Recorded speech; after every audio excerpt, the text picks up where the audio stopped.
নমস্কার বন্ধুরা, নিশিডাক গল্পের আড্ডায় আমি জয়দীপ আরও একবার তোমাদের সবাইকে স্বাগত জানাই। হ্যাঁ, আজকেই সেই বহু প্রতীক্ষিত দিন। প্রায় 4 মাস অপেক্ষার পর নিশিডাক গল্পের আড্ডায় ফিরে এসেছে ডিটেকটিভ সুকান্ত লাহিড়ী। চরিত্রটির স্রষ্টা লেখক সুমন ঘোষ। সুমন ঘোষের জন্ম হুগলি জেলার মশাট হরিপুর গ্রামে। বাবার নাম শান্তিরঞ্জন ঘোষ। পেশায় একজন বেসরকারি কোম্পানির চাকুরিজীবী হলেও নেশায় কিন্তু উনি একজন লেখক। তারই ক্ষুরধার সৃষ্টিতে ডিটেকটিভ সুকান্ত লাহিড়ী তার সহকারী ও বন্ধু মধুসূদনকে নিয়ে পারবে কি এই জটিল রহস্যের সমাধান করতে? জানতে হলে কিন্তু শুনতে হবে আজকের গল্পটা। ভালো লাগলে অবশ্যই কমেন্ট করে জানাবে, আর বন্ধুদের সাথে শেয়ার করতে ভুলবে না। আর সাবস্ক্রাইব এবং লাইক করবে, এটা বলাই বাহুল্য। তো চলো আর দেরি না করে শুরু করা যাক আজকে আড্ডার জমজমাট গল্প। লেখক সুমন ঘোষের কলমে ডিটেকটিভ সুকান্ত লাহিড়ী সিরিজের আজকের গল্প রহস্য এবার পশ্চিম ঘাটে। আজকের ঘটনাটা জনাই আদানের হত্যা রহস্য এবং ডানলপের ব্যাংক ডাকাতির কেসের পরের ঘটনা।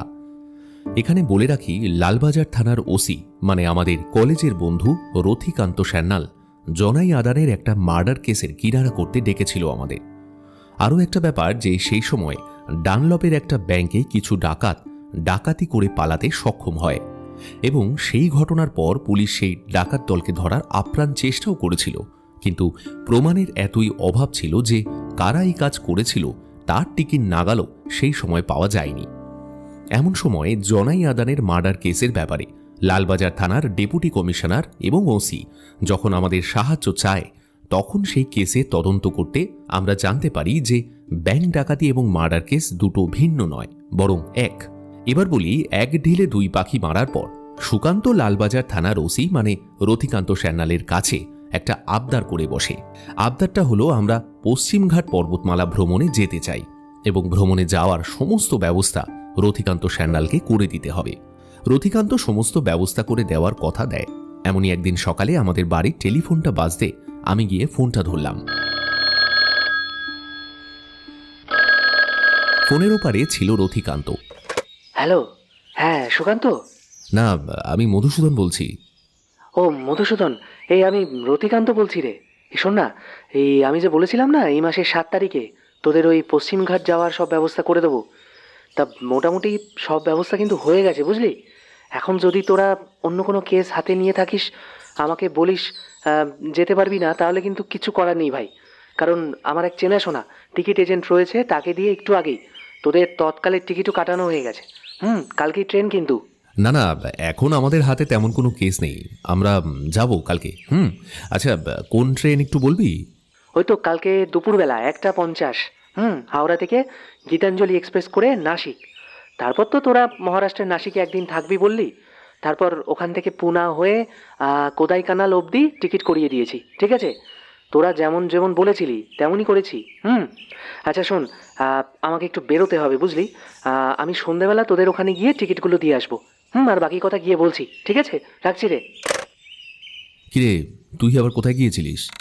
ওই একটু ব্যাংকে গিয়েছিলাম কিছু টাকা জমা করতে। আচ্ছা শোন না, রথিকান্ত ফোন করেছিল, ও আমাদের ওই পশ্চিমঘাট ভ্রমণের সব ব্যবস্থা করে দিয়েছে। কাল হাওড়া থেকে ট্রেন। খামোখা টাকাগুলো ব্যাংকে ফেলে এলাম, আর এক্ষুনি যেতে হবে টাকাগুলো তুলতে। কাল যে তুলবো, কাল আবার শনিবার, ব্যাংক বন্ধ। আরে শোন শোন শোন, যেখানে যাচ্ছিস যা, কিন্তু সন্ধেবেলা ফ্রি থাকিস। রথিকান্ত কিন্তু কথা বলতে আসবে। সন্ধেবেলা আমাদের বাড়িতে বেশ জমিয়ে একটা আড্ডা হয়ে গেল। আড্ডার আসরে ঘণ্টাখানেক এটা সেটা নিয়ে কথা বলার পর রথিকান্ত বলল, এই নে, এই ব্যাগটার মধ্যে তোদের ট্রেনের টিকিট, টাকা সব রয়েছে, একটু দেখে নে। ব্যাগটা আমার হাতে দেওয়ার পর রথিকান্ত সুকান্তকে বলল, আর এই শোন না সুকান্ত, কেবল নাসিকের কাছের হোটেলের ব্যবস্থাটা আমি করতে পেরেছি, কিন্তু তামিলনাড়ুর কোদাইকানালে থাকার ব্যবস্থা ওটা কিন্তু তোদের নিজেদেরই করে নিতে হবে ভাই। হ্যাঁ প্লিজ। আর নাসিক থেকে পুনা অবধি কোনো একটা গাড়ি ভাড়া করে নিস। সুকান্ত একটা সিগারেট ধরিয়ে টান দিতে দিতে বলল, নাসিকের কোন হোটেল? Great eastern. এই ব্যাগের মধ্যেই আমি হোটেলের অ্যাড্রেস, অ্যাডভান্স বুকিং সব কাগজপত্র দিয়ে দিয়েছি। আর মধুসূদন, তুই ব্যাগটা খুলে একবার দেখে নে, হ্যাঁ ঠিকঠাক আছে নাকি দেখে নে, বলা তো যায় না কিছু বাদ টাদ পড়ে গেল। ব্যাগটা খুলে দেখলাম মোট 3টে সাদা খাম রয়েছে। প্রথম খামটা খুলে দেখি তাতে টাকা। পরেরটাতে রয়েছে হোটেলের অ্যাড্রেস এবং অ্যাডভান্সের কাগজ, আর তারপরের খামে ট্রেনের টিকিট। সব কিছু ঠিকমতো দেখার পর রথিকান্তকে বললাম, ঠিকই তো আছে রে, সব কাগজপত্র দেখে নিলাম। যাক, তাহলে ঠিক আছে সব। জানিস, তোদের সাথে না আমারও যাওয়ার ইচ্ছে ছিল রে। তো চল না, তুইও চল না, আমাদের আনন্দ তো আরও বেড়ে যাবে। আমার তো পুলিশের চাকরি, ছুটি ছাটা বলে কিছু আছে নাকি বল? সবই তো জানিস তোরা, হাজার হাজার মানুষ তাদের সমস্যা নিয়ে এসে হাজির হচ্ছে। তাছাড়া একটা কথা সুকান্ত, এত জায়গা থাকতে তোর আবার ওই পশ্চিমঘাট কোদাইকানাল যাওয়ার ইচ্ছে হলো কেন বলতো? কারণ ওই জায়গাটার সাথে আমার জীবনের কিছু স্মৃতি জড়িয়ে রয়েছে। আমি শেষবারের মতো সেই জায়গাগুলো আরও একবার দেখতে চাই, যেখানে আমি আমার পরিবারকে নিয়ে গিয়েছিলাম। হ্যাঁ রে, বলছি খরচ বাবদ টাকা পয়সা তো রথিকান্ত দিয়েছে, তাহলে তুই আবার ব্যাংক থেকে টাকা তুলতে গেলি কেন? কিছু টাকা সঙ্গে করে রাখা ভালো, কোথায় কখন কি দরকার পড়ে যাবে কে বা জানে বল। আচ্ছা সুকান্ত শোন, আমাদের জিনিসপত্র কিন্তু সব গোছগাছ করতে হবে। হাতে কিন্তু সময় নেই বেশি। আমি আজ আর কিচ্ছু গোছগাছ করবো না, যা গোছানোর কাল সকালে গোছাবো।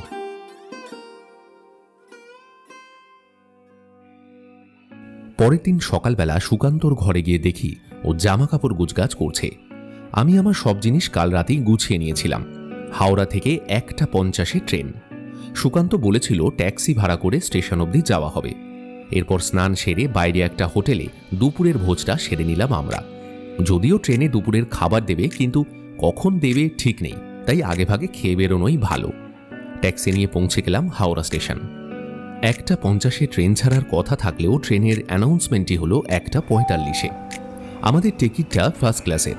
এরপর ট্রেন প্ল্যাটফর্মে এসে পৌঁছানোর পর উঠে বসলাম আমরা। আমাদের সিট দুটো একদম পাশাপাশি ছিল।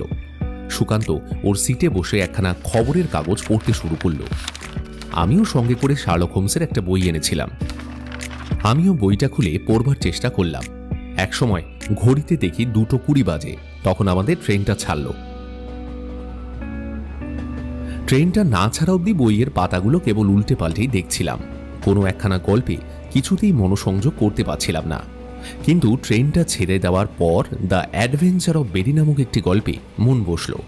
মনোযোগ দিয়ে গল্প পড়ছি, এমন সময় একজন এসে আমাদের সিটের কাছে দাঁড়িয়েছে, লক্ষ্য করিনি। লোকটি আমাদের উদ্দেশ্য করে বলল, স্যার, আপনারা লাঞ্চে কি খাবেন? স্ন্যাক্স না মাছ ভাত? স্ন্যাক্সই দিয়ে দিন। রাতের মেনুতে কি আছে? স্যার, রাতে আমাদের ক্যান্টিনে কেবল একটাই মেনু হয়, রুটি, একটা সবজি, ডাল আর 1 পিস মিষ্টি। বলছিলাম স্যার, বিকেলে চা দিয়ে যাব না কফি? চা দিয়ে যাবেন। Okay sir, have a nice journey.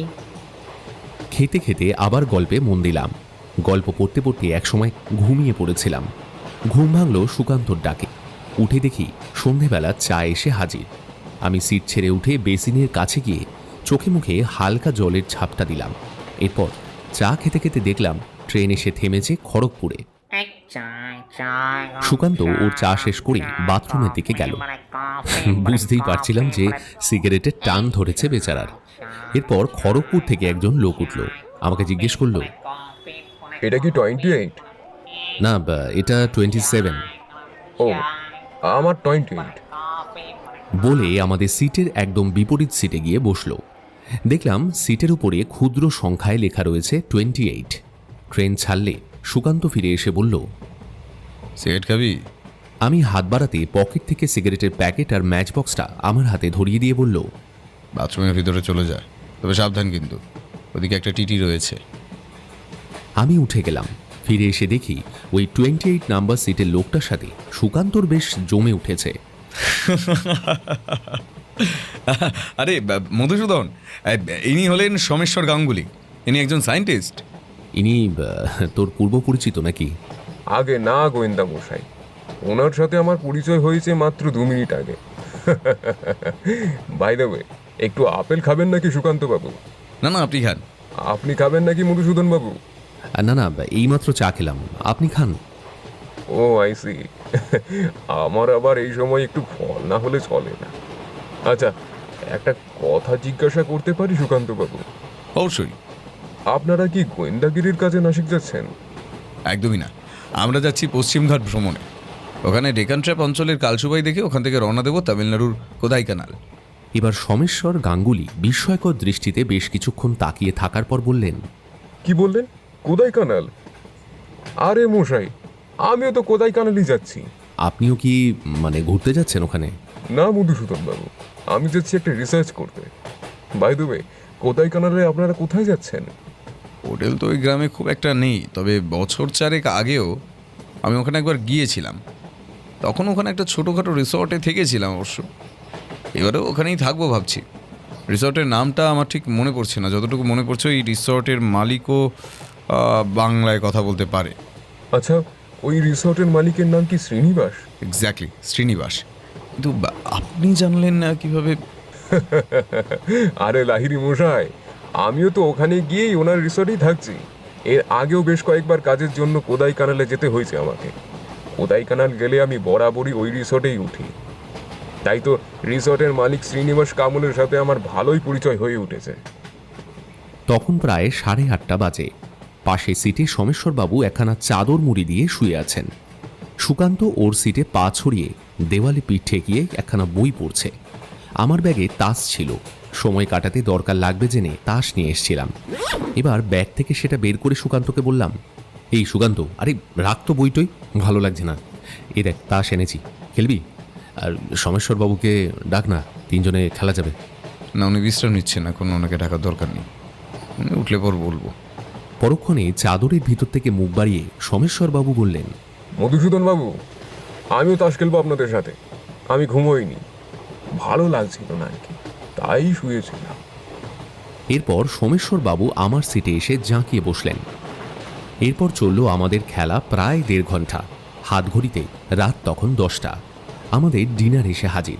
Dinner সেরে আমরা যে যার সিটে শুয়ে পড়লাম। পরের দিন সকালে ঘুম ভাঙতে দেখি সুকান্ত জানলার বাইরে তাকিয়ে প্রাকৃতিক দৃশ্য উপভোগ করছে, আর সোমেশ্বরবাবু এখানে টেপ রেকর্ডার বের করে কী সব করছেন। আমাকে দেখতে পেয়ে বললেন, আরে মশাই, আপনি উঠে পড়েছেন? আপনি ঘুমাচ্ছেন দেখে টেপ রেকর্ডারটা এতক্ষণ চালাইনি। আমার আবার মশাই সকালে একটু গান শোনার বাতিক।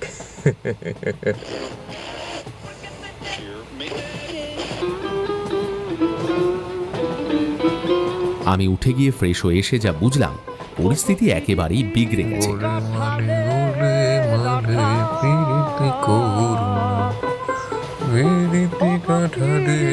তার কারণ সোমেশ্বরবাবু বেসুরো গলায় এবার গান গাইতে শুরু করেছেন, ফলে তার টেপ রেকর্ডারের গান ভালো করে আর শোনাই যাচ্ছে না।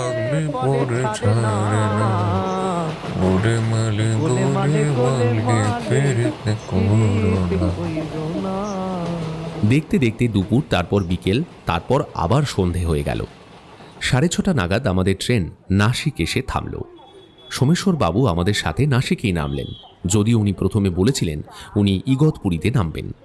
কিন্তু উনি হঠাৎ একটা স্টপেজ আগে নেমে গেছেন দেখে আমি জিজ্ঞাসা করলাম, বলছি আপনি এখানে নামলেন যে? আপনার পরের স্টপেজে নামার কথা না? না, আসলে ইগতপুরী থেকে এর আগে কখনো যাইনি। যতবার গেছি এই নাসিক হয়ে।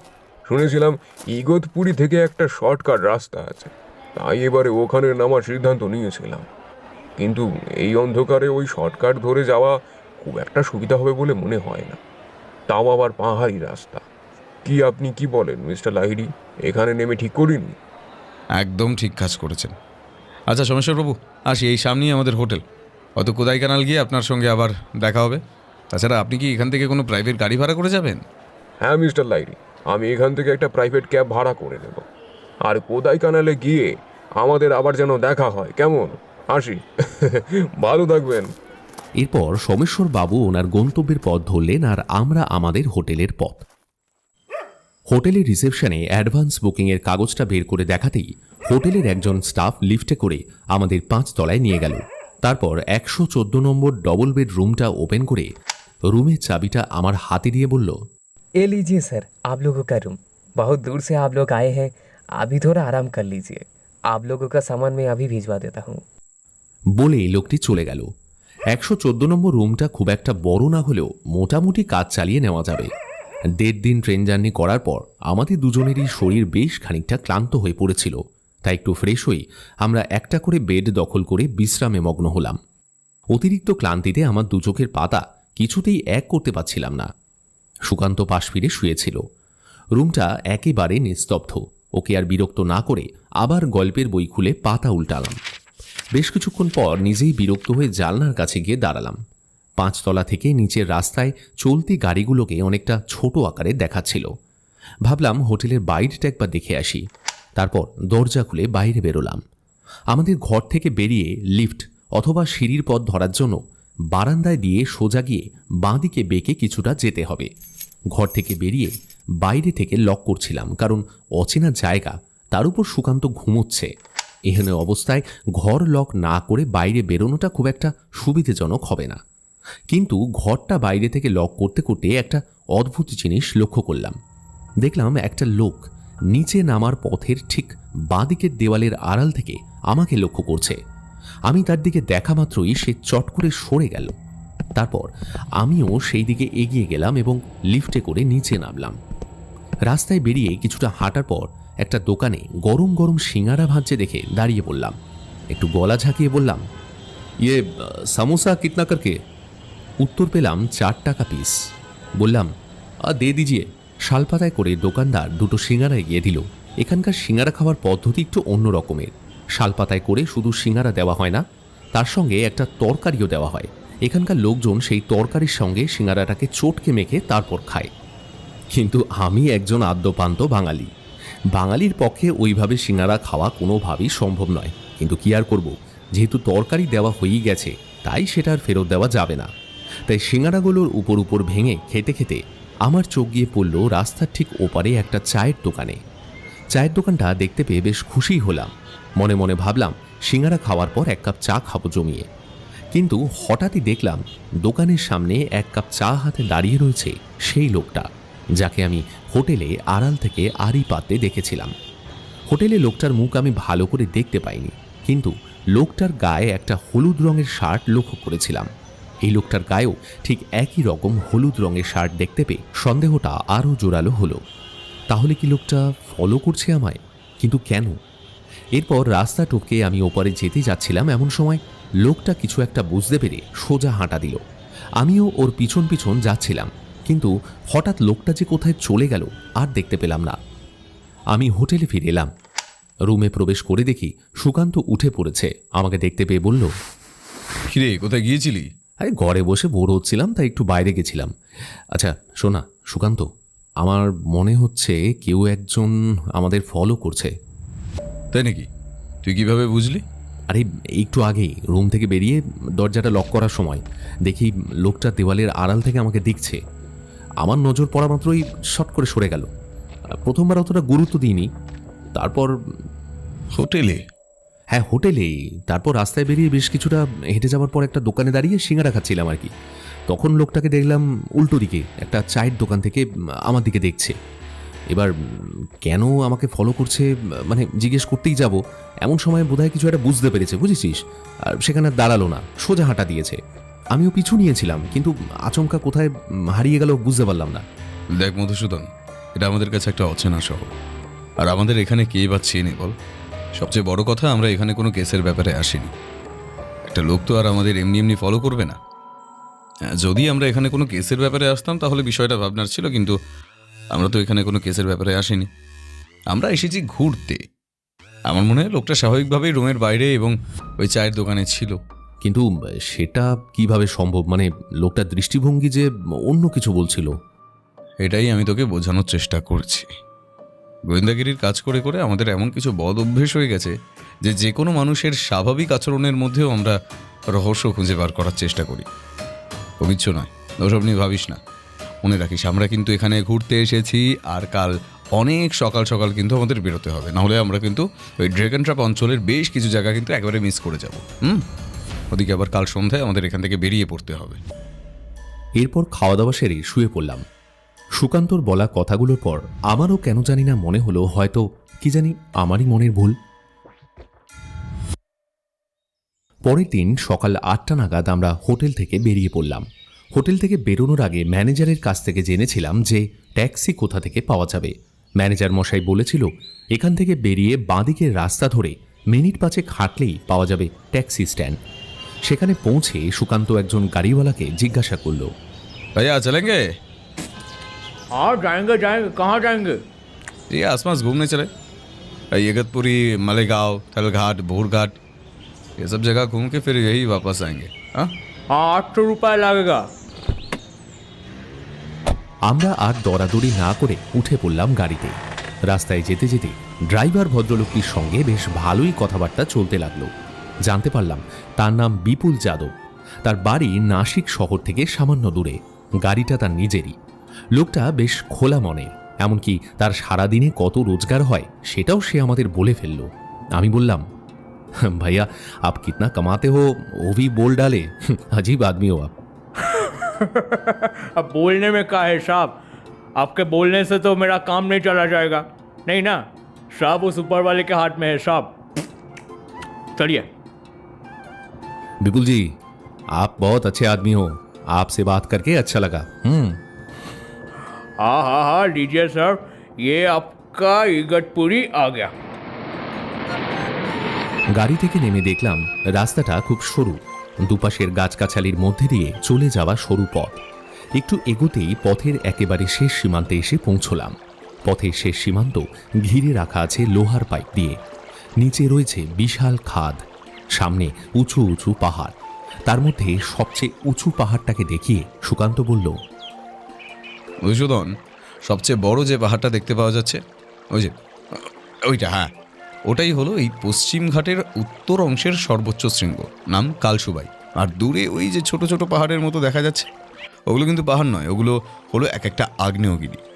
এই ডেকান অঞ্চলের আগ্নেয়গিরি থেকেই উৎপন্ন হওয়া লাভার অনুভূমিক সিট দিয়ে তৈরি এটা। কি দারুণ জায়গা রে সুকান্ত, ওহ মনটা ভরে গেল। জঙ্গলের বেশ কিছুটা পথ পায়ে হেঁটে ঘোরার পর আমরা ফিরে এলাম আমাদের গাড়ির কাছে। এরপর গাড়ি করে আমরা অন্য আরেকটা জায়গায় গিয়ে পৌঁছলাম, মালেগাঁও। মালেগাঁও এখানে পাহাড়ি পথ, উঠতে হবে উপরে, গাড়ি করে সেই রাস্তায় যাওয়া যাবে না। তাই বিপুল গাড়িটা নিচে রেখে আমাদের সঙ্গে যেতে রেডি হলো। পাহাড়ি পথটা অতীব সরু, দুপাশে ঝোপঝাড়ে নানা বিচিত্র পাখির কলরবে মনের মধ্যে কেমন জানি একটা আলাদাই অনুভূতি হচ্ছিল। আমরা আস্তে আস্তে পাহাড়ের পথ বেয়ে উপরে উঠছি। এমন সময় দেখলাম সেই একই পথ বেয়ে উপর থেকে জলের কলসি মাথায় করে নামছে একদল আদিবাসী মহিলা।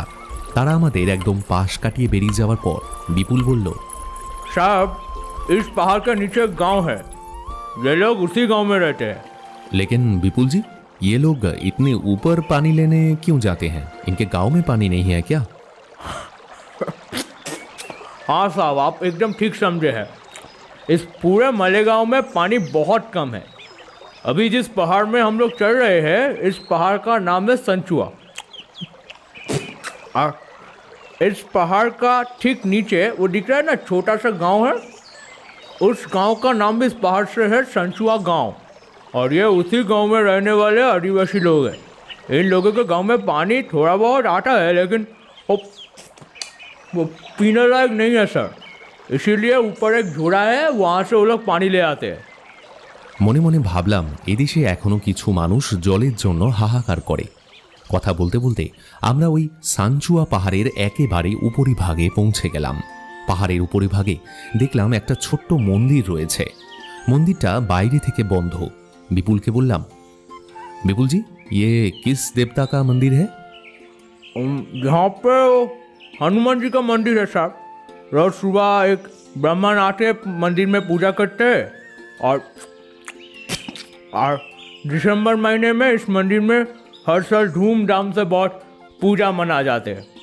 तो तुम कभी आए हो इस उत्सव में? हाँ जी बिल्कुल साहब, बहुत बार आ चुके हैं हम। साहेब तेरे सामने का नज़ारा देखिए ना। সত্যি কি অপূর্ব দৃশ্য। সানচুয়া পাহাড়ের উপর থেকে আশেপাশের পাহাড়গুলোকে সত্যি অপূর্ব লাগছিল। সুকান্ত আমাদের থেকে একটু দূরে দাঁড়িয়ে একখানা সিগারেট ধরিয়ে বেশ আরাম করে টান দিতে দিতে প্রাকৃতিক শোভা উপভোগ করছিল।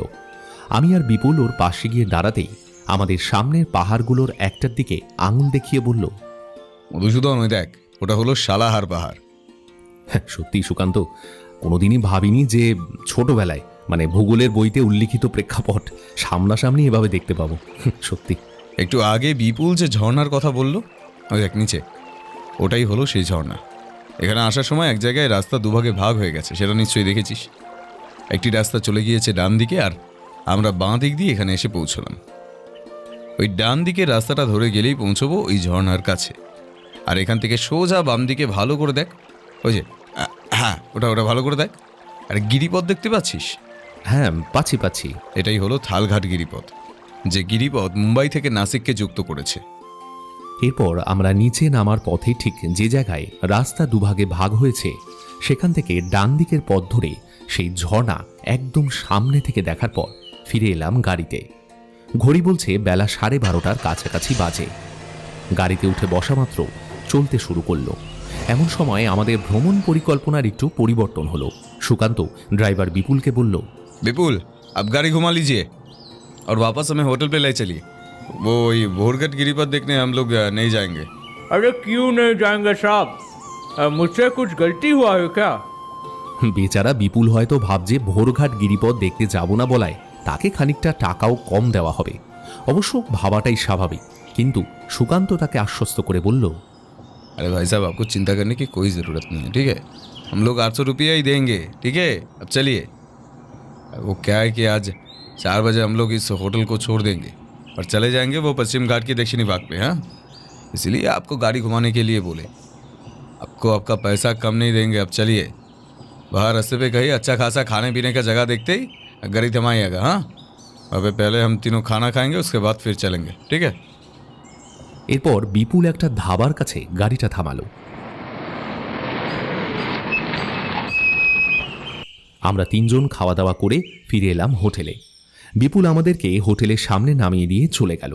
হোটেলের গেটের সামনেই দেখি একটা পুলিশের জিপ আর দুজন পুলিশও দাঁড়িয়ে রয়েছে। আমি আর সুকান্ত ভিতরে গিয়ে লিফট ধরলাম। লিফট যথারীতি 5 তলায় এসে পৌঁছানোর পর দেখতে পেলাম বারান্দায় একদম সোজাসুজি একটা রুমের সামনে অনেক লোকজন ভিড় করে দাঁড়িয়ে রয়েছে। আমি আর সুকান্ত কাছে গিয়ে দেখি ভিড়ের মধ্যে হোটেলের ম্যানেজার ভদ্রলোকও আছেন। সুকান্ত তাকে জিজ্ঞাসা করল, जो है क्या बाहर पुलिस क्यों आई है?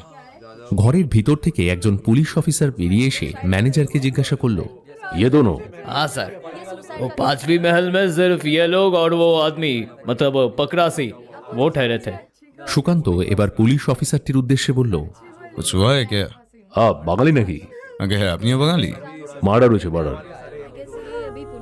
কথাটা শোনা মাত্রই চমকে উঠলাম আমরা। এরপর পুলিশ অফিসারটি আমাদের জেরা করতে শুরু করলো। হোটেল ম্যানেজার বলছেন 5 তলায় আপনার আর এই লোকটা ছাড়া অন্য কেউ ছিল না। তা আপনারা এখানে কিসের জন্য এসেছেন? ভ্রমণে, পুরো ওয়েস্টার্ন ঘাট ঘুরতে এসেছি আমরা। ঘুরতে এসেছেন নাকি অন্য কোনো কারণে? মানে মানেটা খুবই পরিষ্কার, হোটেলে 5 তলাতে কেবল আপনারা আর এই লোকটা ছাড়া আর কেউ ছিল না। তাহলে এমনটা নয় তো যে খুনটা আপনারা করেছেন? কথাটা শোনা মাত্রই মাথাটা আরো গরম হয়ে যাচ্ছিল, কিন্তু সুকান্ত খুব শান্ত মেজাজেই ওর মানিব্যাগ থেকে আমাদের কার্ডটা বের করে ইন্সপেক্টরকে দেখালো। কার্ডটা ভালো করে দেখার পর ইন্সপেক্টরের মুখের ভাব আস্তে আস্তে পাল্টে যেতে থাকলো। ডিটেকটিভ? আপনারা দুজনে ডিটেকটিভ? হ্যাঁ, আমি ডিটেকটিভ মধুসূদন চক্রবর্তী, আর ও আমার বন্ধু ডিটেকটিভ সুকান্ত লাহিড়ী। সরি, ক্ষমা করবেন, আমি আইডেন্টিটি চেক না করে বলেছি, সন্দেহ করছিলাম অযথাই। নমস্কার, আমার নাম পঙ্কজ প্রসাদ। আমাদের বংশ কিন্তু বাঙালি। আমার বাবা কাজের সূত্রে এখানে চলে আসেন, সেই থেকে এখানেই আছি। আপনার যদি কোনো আপত্তি না থাকে তাহলে আমি একটু ভেতরে যেতে পারি? হ্যাঁ নিশ্চয়ই, চলুন। আমি আর সুকান্ত ভিতরে প্রবেশ করলাম। আমাদের আগে ছিলেন ইন্সপেক্টর প্রসাদ। ঘরের ভিতরে প্রবেশ করে দেখি একজন লোকের মৃত শরীর মেঝেতে পড়ে রয়েছে। কিন্তু এই লোকটাকে তো আমি চিনি। এই সুকান্ত, কালকে তোকে বলছিলাম না যে কেউ একজন আমাকে ফলো করছে? এ তো সেই লোকটা রে। তুই শিওর এই লোকটাই ছিল? একদম শিওর, একদম। মানে লোকটার মুখ আমি দ্বিতীয়বার ভালোভাবে দেখতে পেয়েছিলাম। আর তার চেয়েও বড় কথা হলো, লোকটা একটা হলুদ রঙের শার্ট পরেছিল। বলছিলাম না, ওই দেখ জানলার পাশে হ্যাঙ্গারটার দিকে দেখ, হলুদ শার্টটা এখন ওখানে রয়েছে। কথাটা শোনার পর সুকান্ত ঘরটা ভালো করে পর্যবেক্ষণ করতে শুরু করলো। ইন্সপেক্টর প্রসাদকে বলল, প্রসাদজি, এই মৃত ব্যক্তিটির নাম কি আর ইনি কাজ কি করতো? দেখুন, এই লোকটির নাম নটরাজ পাকরাশি। এমনিতে ছোটখাটো চোর, পুলিশ রেকর্ডে নাম ছিল। কিছু বছর আগে চুরি কাজ ছেড়ে ভালো রাস্তায় এসেছিল। ওসবে চিন্তা মেয়েকে, তাই দেখা মাত্রই চিনতে পেরেছি আজকে। একে গুলি করে হত্যা করা হয়েছে আর সামনে একটা পিস্তলও পড়ে রয়েছে। এই বলে সুকান্ত ওর পকেট থেকে রুমাল বের করে টেবিলে থাকা পিস্তলটা তুলে পিস্তলের নলটা নাকের কাছে ঠেকিয়ে বলে উঠল, এই পিস্তলটা দিয়ে এই লোকটাকে হত্যা করা হয়েছে। প্রসাদজি, আপনি বন্দুকটাকে এক্ষুনি ফরেন্সিক ল্যাবে পাঠানোর ব্যবস্থা করুন। ঘরটাতে কেবল দুটো জানলা ছিল।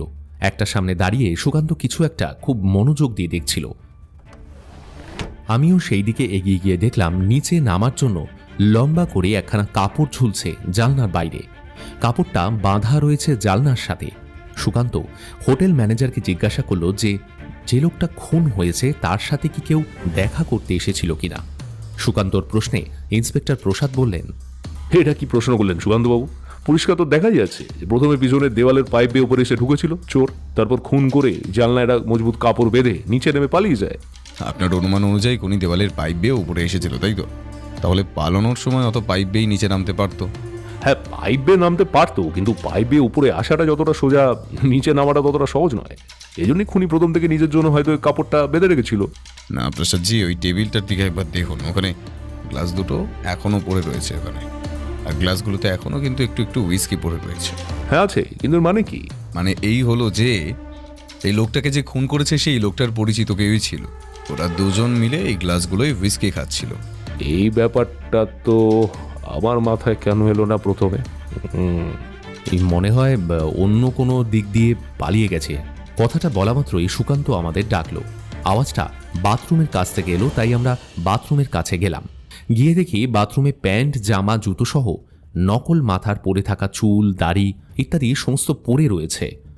সুকান্ত বলল, আর কিছু বলার দরকার আছে কি? বুঝতে পারছেন তো ইন্সপেক্টর প্রসাদজি যে কেন সিকিউরিটি ওই লোকটিকে বাইরে যেতে দেখেনি? এরপর সেই ছদ্মবেশধারী লোকটার পরে থাকা জামা কাপড়গুলো সুকান্ত একবার হাতে করে তুলে তারপর সেগুলো আবার নিজের জায়গায় রেখে দিয়ে আমাকে বলল, চল মধুসূদন, একটু পরেই আমাদের বের হতে হবে। চল চল চল চল। মিস্টার লাইরি, আপনি কি চলে যাচ্ছেন? হ্যাঁ। হ্যাঁ, কিন্তু কেন? প্রসাদজি, আজ আমরা এখান থেকে চলে যাব পশ্চিমঘাটের দক্ষিণ অংশে। আমাদের পরিকল্পনা ঠিক এরকমই ছিল। এখানে একদিন থাকার পরে আমরা চলে যাব কোদাই কানালে। ইন্সপেক্টর প্রসাদ একটা দীর্ঘশ্বাস ফেলে বললেন, তা কি মনে হচ্ছে আপনার এই খুনের ব্যাপারে? দেখুন, আমার যেটা মনে হচ্ছে এই লোকটাকে যে খুন করেছে সে ততটা বুদ্ধিসম্পন্ন লোক নয়। কারণ একটু বুদ্ধিসম্পন্ন লোকও কখনো নিজের পিস্তল এবং ছদ্মবেশ ধারণার পোশাক আশাক এইভাবে ঘরের মধ্যে ফেলে যেত না। খুনি মনে করলে তার পিস্তল এবং ছদ্মবেশ ধরনের ওই পোশাক পরিচ্ছদগুলো নিজের সাথে অনায়াসেই নিয়ে যেতে পারতো। কাজেই আমি কেন খুনিকে ততটা বুদ্ধিসম্পন্ন নয় বলছি সেটা নিশ্চয়ই বুঝতে পারছেন। আমরা যদি আর কয়েকটা দিন এখানে থাকতাম তাহলে অবশ্যই আপনার সাহায্য কিছুটা হলেও করতে পারতাম। খারাপ ভাববেন না, খুনের ব্যাপারে আমি আপনাকে দুটো পয়েন্ট বলছি। আপনি প্রথমে ওই পিস্তলটার এবং ওই হুইস্কির গ্লাসগুলোর ফরেন্সিক রিপোর্ট বের করুন। তারপর আপনাদের পুলিশি বিভাগের দপ্তরে যত ক্রিমিনালের ফিঙ্গারপ্রিন্ট এবং ডিএনএ রয়েছে তার সাথে ম্যাচ করে দেখুন, কিছু বেরোলেও হয়তো বেরোতে পারে। কারণ আপনি একটু আগেই বললেন ওই লোকটাও একসময় ক্রিমিনাল ছিল। হতে পারে লোকটাকে তার অতীতের দলেরই কেউ খুন করেছে। I C. আর দ্বিতীয়, আশপাশের মধ্যে কোথাও নকল চুল, দাড়ি, গোপ কিংবা ওই ধরনের জামা কাপড় ভাড়া পাওয়া যায় এমন কোনো দোকানের খোঁজ করুন, হয়তো সেখান থেকেও কিছু জানা যেতে পারে। ওকে মিস্টার লাইরি, আমি এক্ষুনি কাজ শুরু করছি। আর এটা রাখুন, এটা আমার কার্ড। ওখানে গিয়ে যদি কোনো অসুবিধা হয় just give me a call. Okay, এটাতে আমার বাড়ির আর অফিসের দুটো নাম্বারই রয়েছে। কার্ডটা হাতে নিয়ে সুকান্ত আর আমি সেখান থেকে বেরিয়ে আমাদের ঘরে এলাম। ঘরে আসা মাত্রই আমার মনের মধ্যে চেপে রাখা প্রশ্নগুলো করেই ফেললাম ওকে। সুকান্ত, আমরা এই খুনের কোনো কিনারা না করেই এখান থেকে চলে যাব? হ্যাঁ। কিন্তু কেন? এমন কাজ তো তোকে কোনোদিন করতে দেখিনি। আরে বাবা, একটা ক্রিমিনাল খুন হয়েছে, তার উপর আমাদের কি এই কেসে কেউ ইনভলভ হতে বলেছে? বলেনি তো। তাহলে আমরা খামোখা কেন নিজেদের ভ্রমণের অভিযানটা নষ্ট করব? পুলিশ আছে এবং তাদের যতটুকু বলার আমি বলেছি। নে, এবার একটু রেস্ট নিয়ে নে। ওদিকে আবার 4টের সময় আমাদের বেরোতে হবে। তারপর পুনে পৌঁছে হোটেল খুঁজতে হবে। ওদিকে রাত 12টা 15 নাগাদ পুনা থেকে ট্রেন ধরতে হবে। বেশ কিছুক্ষণ বিশ্রাম করার পর আমরা ওই হোটেল ছেড়ে বেরিয়ে এলাম অন্য একটা ট্যাক্সি স্ট্যান্ডে। সেখান থেকে দরাদরি করে একটা ট্যাক্সি বুক করে রওনা দিলাম পুনা। পুনাতে এসে যখন পৌঁছলাম রাত 7:10। গাড়ি থেকে নেমে ব্যাগপত্র নিয়ে হাঁটতে হাঁটতে যা দেখলাম, পুনা শহরের লোকজন সমাগম এখনও বেশ জমজমাট। এরপর পুরো একদিনের ভাড়া দিয়ে দর্শনীয় নামের একটা হোটেলে গিয়ে উঠলাম। আমরা শুধু ঘন্টা 2 কাটাবো, যদিও এখানে প্রথমে বলেছিলাম যে স্টেশন কিংবা অন্য কোনো জায়গায় সময় কাটিয়ে দেব, কিন্তু সুকান্ত বলল পুনা শহরে চোরের উৎপাত নাকি প্রচুর। রাস্তাঘাটে কিংবা স্টেশনে থাকাটা খুব একটা নিরাপদ নয়। 8:30 নাগাদ ডিনার করার পর সুকান্ত ওর ব্যাগ থেকে একখানা অ্যালার্ম ঘড়ি বের করে অ্যালার্ম সেট করে দিল। অ্যালার্ম বাজার সময় রাত 11টা। আমি বললাম, এইটুকু সময় আবার ঘুমানোর কোনো দরকার আছে? তুই ঘুমোলে ঘুমো। সুকান্ত পাশ ফিরে শুয়ে পড়ল। আমি ঘরে থাকা টেবিল ল্যাম্পটা জেলে বইয়ের পাতায় চোখ রাখলাম। হ্যাঁ, মাত্র 2.5 ঘন্টা সময় হলেও সময় কাটাতে বেশ অধৈর্যই হয়ে পড়েছিলাম। কিন্তু একটা সময় কেটে গেল। আমাদের হোটেল থেকে পুনা স্টেশনের দূরত্ব খুব বেশি নয়, কিন্তু আমাদের ব্যাগপত্র সাথে নিয়ে এই মাঝরাতে হেঁটে যাওয়াটা খুব একটা সুবিধাজনক বলে মনে হলো না। যদিও পুনা শহরের রাস্তায় তখনও 2-1 লোকের আনাগোনা রয়েছে, তবুও স্টেশন অবধি যাওয়ার জন্য একটা ট্যাক্সি ভাড়া করলাম। একটু অপেক্ষা করতে হলো বটে, কারণ এত রাতে চট করে ট্যাক্সি পাওয়া যায় না। তারপর ওই ট্যাক্সি আমাদের পুনা স্টেশনের বাইরে যখন নামালো, রাত তখন 11:45। আমাদের বেশিক্ষণ অপেক্ষা করতে হলো না। 12:15-তে ট্রেন। 12টা নাগাদ অ্যানাউন্সমেন্ট হলো। এরপর যে বগিতে আমাদের সিট ছিল উঠে পড়লাম। কলকাতা থেকে নাসিক অবধি আমাদের ফার্স্ট ক্লাসের টিকিট হলেও পুনা থেকে কোদাইকানাল অবধি ছিল স্লিপার ক্লাসে টিকিট। বগি নম্বর S1 এবং সিট নম্বর 33 আর 34, একটা লোয়ার এবং আরেকটা মিডল সিট। এরপর লোয়ার সিটের নিচের ফাঁকা অংশে আমাদের ব্যাগগুলো রেখে আমি উঠে পড়লাম মিডলের সিটে, আর সুকান্ত লোয়ার সিটে। পরের দিন সকালে অনেকটা বেলায় আমাদের ঘুম ভাঙল। ঘুম ভাঙার পর যা দেখলাম, কামরায় খুব একটা যাত্রী নেই। কামরার মধ্যে প্রচুর হকার নানান রকমের খাবারের সামগ্রী বিক্রি করছে, চা, কফি, ইডলি, ভুট্টা, আরও কত কি। আমি আর সুকান্ত 2 কাপ চা নিয়ে নিচে লোয়ার সিটে বসলাম। বললাম, আরে সুকান্ত, বলছি কোদাইকানাল পৌঁছে হোটেল পাবো তো রে?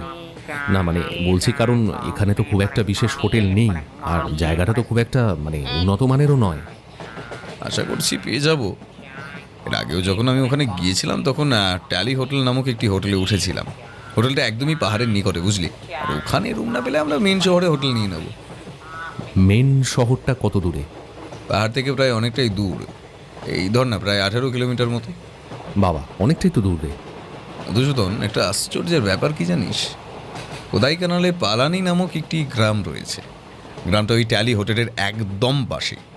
এবার আশ্চর্যের ব্যাপারটা বলি, ওই গ্রামের লোকেরা কিন্তু স্পষ্ট বাংলা ভাষায় কথা বলতে জানে। যদিও ওদের নিজস্ব মাতৃভাষা রয়েছে, ওদের মাতৃভাষার একটা কথা তুই আমি কেউই কিছু কিন্তু বুঝে উঠতে পারবো না। কি বলিস? তামিলনাড়ুর গ্রামের লোকেরা হঠাৎ বাংলা শিখলো কিভাবে? আচার্য হর্ষবর্ধনের নাম শুনেছিস তো? নামটা তো শোনা শোনাই মনে হচ্ছে। শোন, আচার্য হর্ষবর্ধন ছিলেন একজন ভেষজ চিকিৎসক। হ্যাঁ হ্যাঁ, মনে পড়েছে। ওনার নাম আমি একবার বইতে পড়েছিলাম। বর্তমানে বাংলাদেশের যশোর এলাকায় ওনার বাড়ি ছিল, তাই তো? হ্যাঁ, তখন অবশ্য বাংলাদেশ তৈরি হয়নি।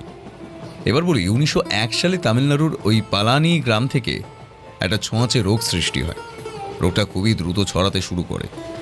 সেই সময় আচার্য হর্ষবর্ধন অল্প কিছু ওষুধ নিয়ে পালানি গ্রামে পৌঁছন এবং চিকিৎসা করতে শুরু করেন।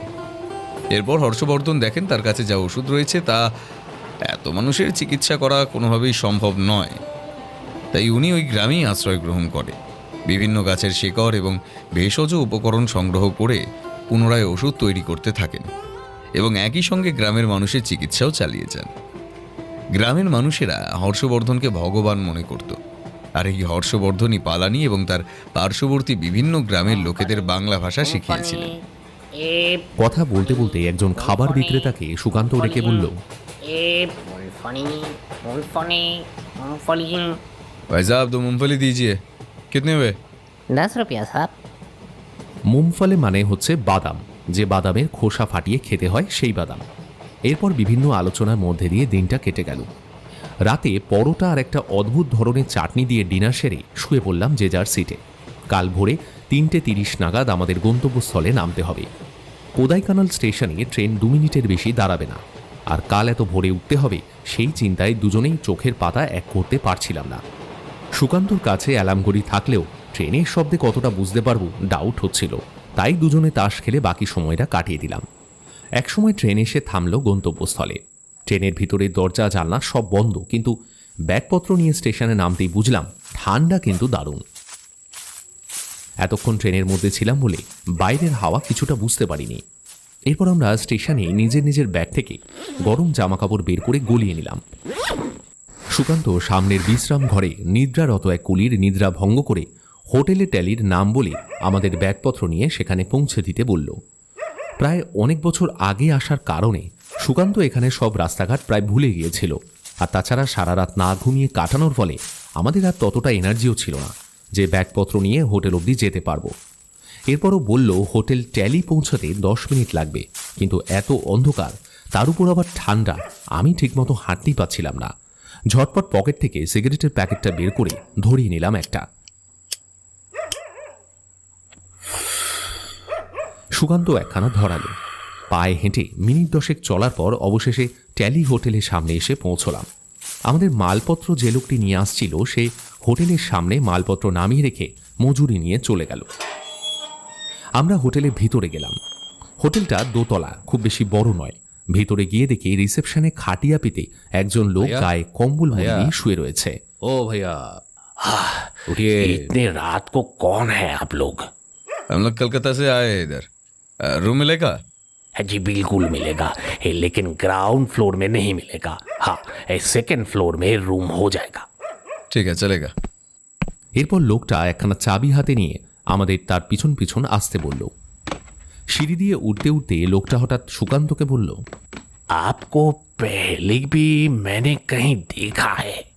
4 साल पहले हम इधर घूमने आए थे और इसी होटल पे ठहरे थे। हाँ हाँ हाँ, अभी याद आया। এরপর লোকটা আমাদের একটা ডবল বেডরুম নিয়ে এসে হাজির হলো। বলল, अच्छा, बोल रहे हैं कि आप लोग इधर कितना दिन रहेंगे? 4 দিন। हाँ, तो फिर ठीक है, आप इधर आराम से रह सकते हैं। লোকটা চলে গেলে দুজনে দুটো বেডের উপর শুয়ে ঘুমিয়ে পড়লাম। পরের দিন একটু বেলাতেই ঘুম ভাঙল। সুকান্ত বলল, তাড়াতাড়ি রেডি হয়ে নেয়, আজ এখানের আশপাশটা একটু ঘুরবো। রেডি হয়ে বেরোতে যাব এমন সময় আমাদের ঘরের দরজায় টোকা পড়ল। খুলতেই দেখলাম রিসেপশনের সেই লোকটা। বলল, सर, आप लोग से हमारे मालिक मिलना चाहते हैं। हाँ, थोड़ा नीचे आइए ना। বলেই লোকটা চলে গেল। আমরা নিচে নামতেই সামনে চেয়ার ছেড়ে একজন লোক উঠে দাঁড়ালো।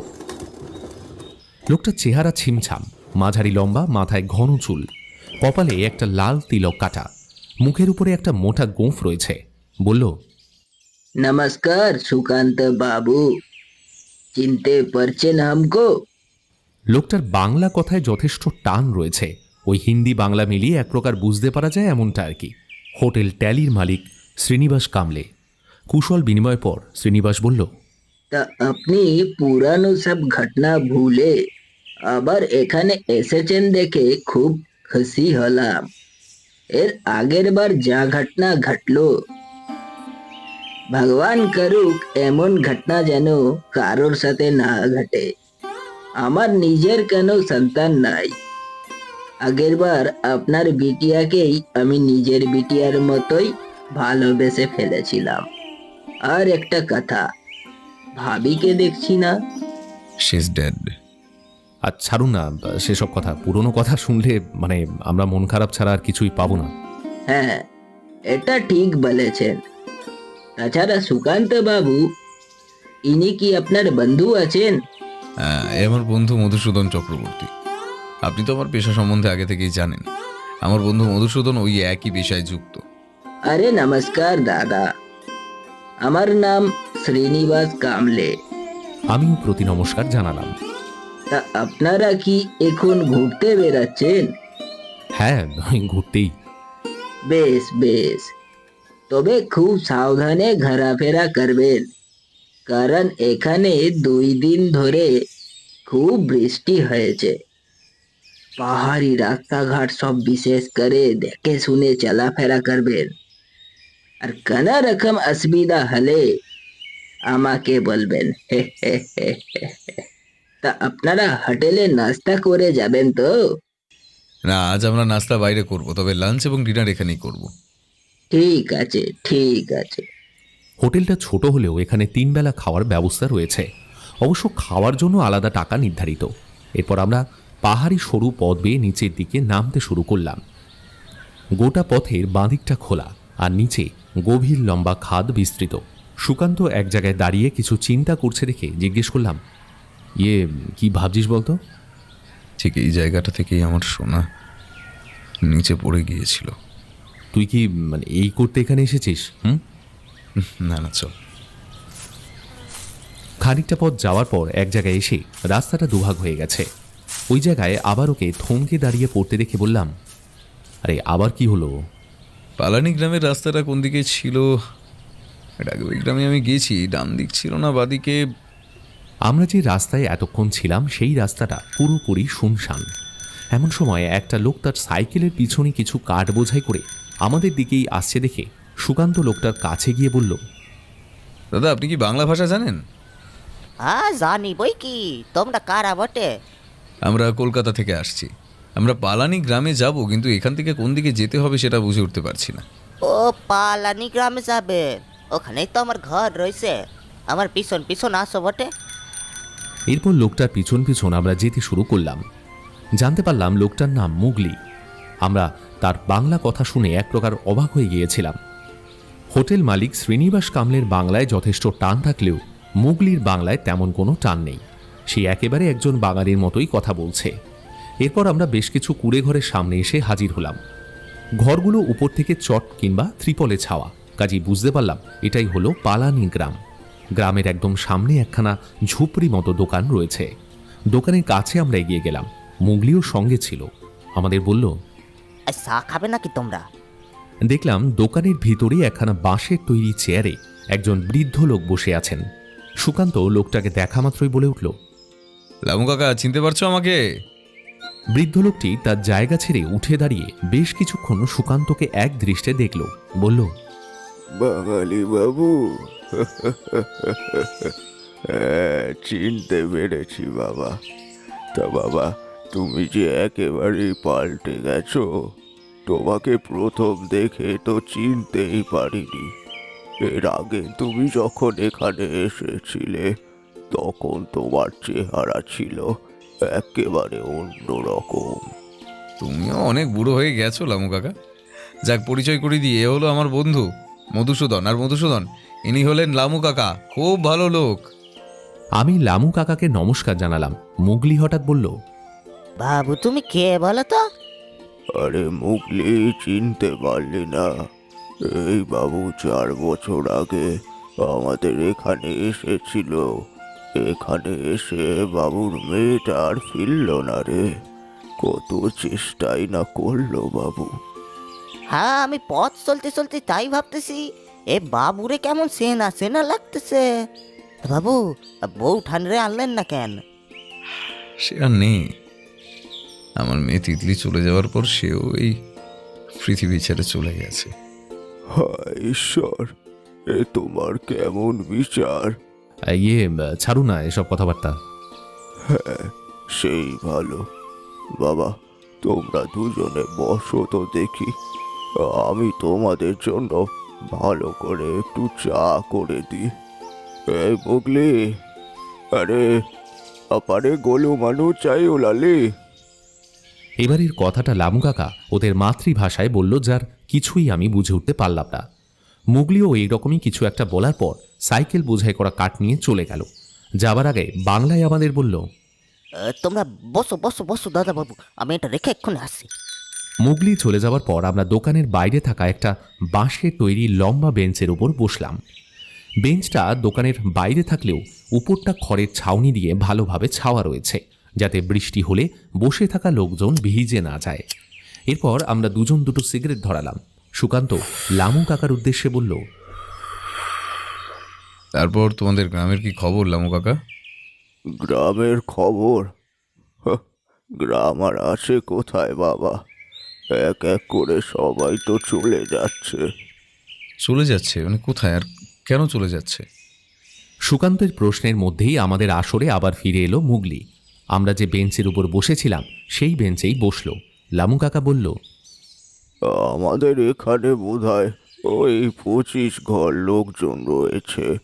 বাকি সবাই চলে গেছে। তার কারণ আমাদের গায়ে অভিশাপ লেগেছে। কিসের অভিশাপ? শয়তানের অভিশাপ বাবা, শয়তানের অভিশাপ। এখান থেকে যে পথটা পেরিয়ার জলাশয়ের দিকে যাচ্ছে সেই পথে কোথা থেকে একখানা বিশাল পাথর এসে পড়েছে, আর পথটা পুরোপুরি বন্ধ হয়ে গেছে। আর ওপরে যে পাহাড়টা রয়েছে সেটাকে আমরা প্রতি বছর পুজো করতাম। কেন? মানে পাহাড় পুজো করতে কেন? কি বলছো কি বাবা, ওটাই যাচ্ছে আমাদের ঠাকুর। প্রতি বছর শিবরাত্রির 3 দিন পর ওই পাহাড়কে পুজো করতাম আমরা, কিন্তু এবছর আর পুজো করা হয়নি। কোথা থেকে ওই পাথর এলো কিভাবে তা তো কেউ জানে না বাবা।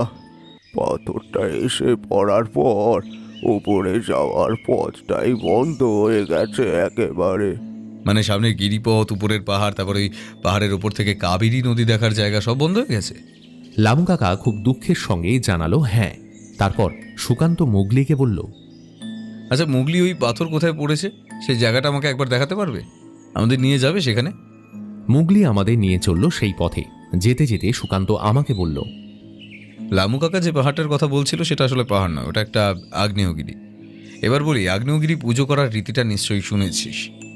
আগেকার মানুষেরা মনে করতো তাকে পূজা করা হয় বলেই সে শান্ত রয়েছে, যদিও এটা একটা মৃত আগ্নেয়গিরি। মুগলি আমাদের থেকে বেশ কিছুটা এগিয়ে হাঁটছিল। এই ফাঁকে সুকান্ত আমাকে কথাগুলো বলল। এরপর উপরের পথ বেয়ে কিছুটা যাওয়ার পর দেখতে পেলাম সেই পাথর। পাথরটা প্রায় একটা দোতলা বাড়ির সমান উঁচু এবং এতই বড় যে রাস্তা টপকে কোনোভাবেই ওদিকে যাওয়া সম্ভব নয়। আরও দেখলাম জনাদশেক লোক পাথরটাকে কাটার চেষ্টা করছে। আমরা গিয়ে সেখানে উপস্থিত হওয়ার পর সবাই কাজ বন্ধ করে এক নজরে আমাদের দিকে তাকিয়ে রয়েছে। সুকান্ত মুগলিকে প্রশ্ন করল, মুগলি, এরা কি তোমাদের গ্রামেরই লোক? হ্যাঁ বাবু, এরা শ্রীনিবাসের হয়ে কাজ করছে। ওই ওই ওই সামনে যার হোটেল রয়েছে ওই শ্রীনিবাস। হ্যাঁ হ্যাঁ, শ্রীনিবাসকে আমরা চিনি। শ্রীনিবাস ওদের এই পাথর কেটে উপরে যাওয়ার পথ তৈরি করার কাজ করে দিচ্ছে বাবু। শ্রীনিবাস খুব ভালো লোক। এরপর মুগলি সেই লোকগুলোর সঙ্গে কথা বলতে গেলে আমরা পথের বাঁদিকে এসে দাঁড়ালাম। নিচে গভীর খাদ। সুকান্ত সেখান থেকে উপর দিকে আঙুল দেখিয়ে আমায় দেখালো সেই আগ্নেয়গিরি। আমি আশেপাশের দৃশ্যটা দেখছিলাম এক মনে। এমন সময় মোটর বাইকে এক ব্যক্তি এসে হাজির হলো। এবার যে লোকগুলো পাথর কাটার কাজ করছিল তারা বসে আছে দেখে ব্যক্তিটি বলে উঠল, কি ব্যাপার? তোর কাজ ফাজ বন্ধ করে দিয়েছো? কি ব্যাপার? এখানে কি লোকজন দেখতে এসছো নাকি? আমি তোকে মুখ থেকে পয়সা দেবো। তৎক্ষণাৎ আমি হাতের ইশারায় মুগলিকে আমাদের কাছে ডেকে জিজ্ঞাসা করলাম, এই মুগলি, এই লোকটাকে? বাবু, এই হলো আমাদের গায়ের লোক, শ্রীনিবাসের হয়ে কাজ করে। শ্রীনিবাস তো বিভিন্ন কাজের মধ্যে থাকে, তাই সব জায়গা ও একা দেখাশোনা করতে পারে না। তাই এই করালি শ্রীনিবাসের কাজকর্ম দেখাশোনা করে, এই আর কি।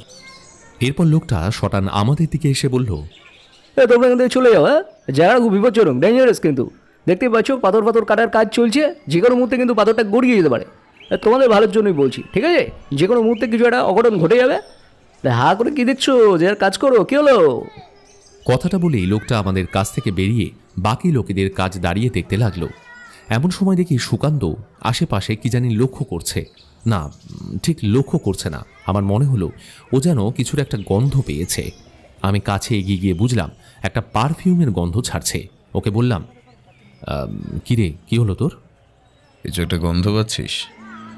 হ্যাঁ, একটা পারফিউমের গন্ধ মনে হয়। ওই লোকটা পারফিউমটা ব্যবহার করে নাকি? ওর জামাকাপড় থেকে আসছে। চল এখান থেকে যাওয়া যাক। এরপর আমরা সেখান থেকে নেমে এলাম নিচে লামু কাকার দোকানে। আমরা এসে দাঁড়ানো মাত্রই লামু কাকা জিজ্ঞেস করলো, কি বাবুরা, দেখলে তো? লামু কাকা, একটা কথা বলো তো, অত বড় পাথর ওই জায়গায় এলো কিভাবে? ওই পাথর শয়তান নিয়ে এসেছে।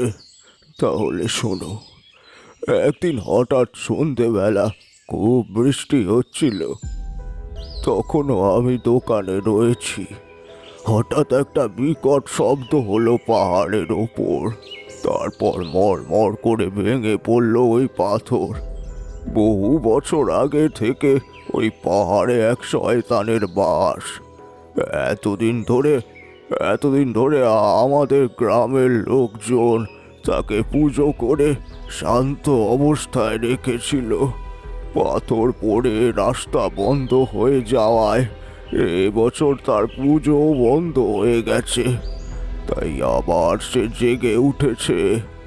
ভুল আমরাই করেছি।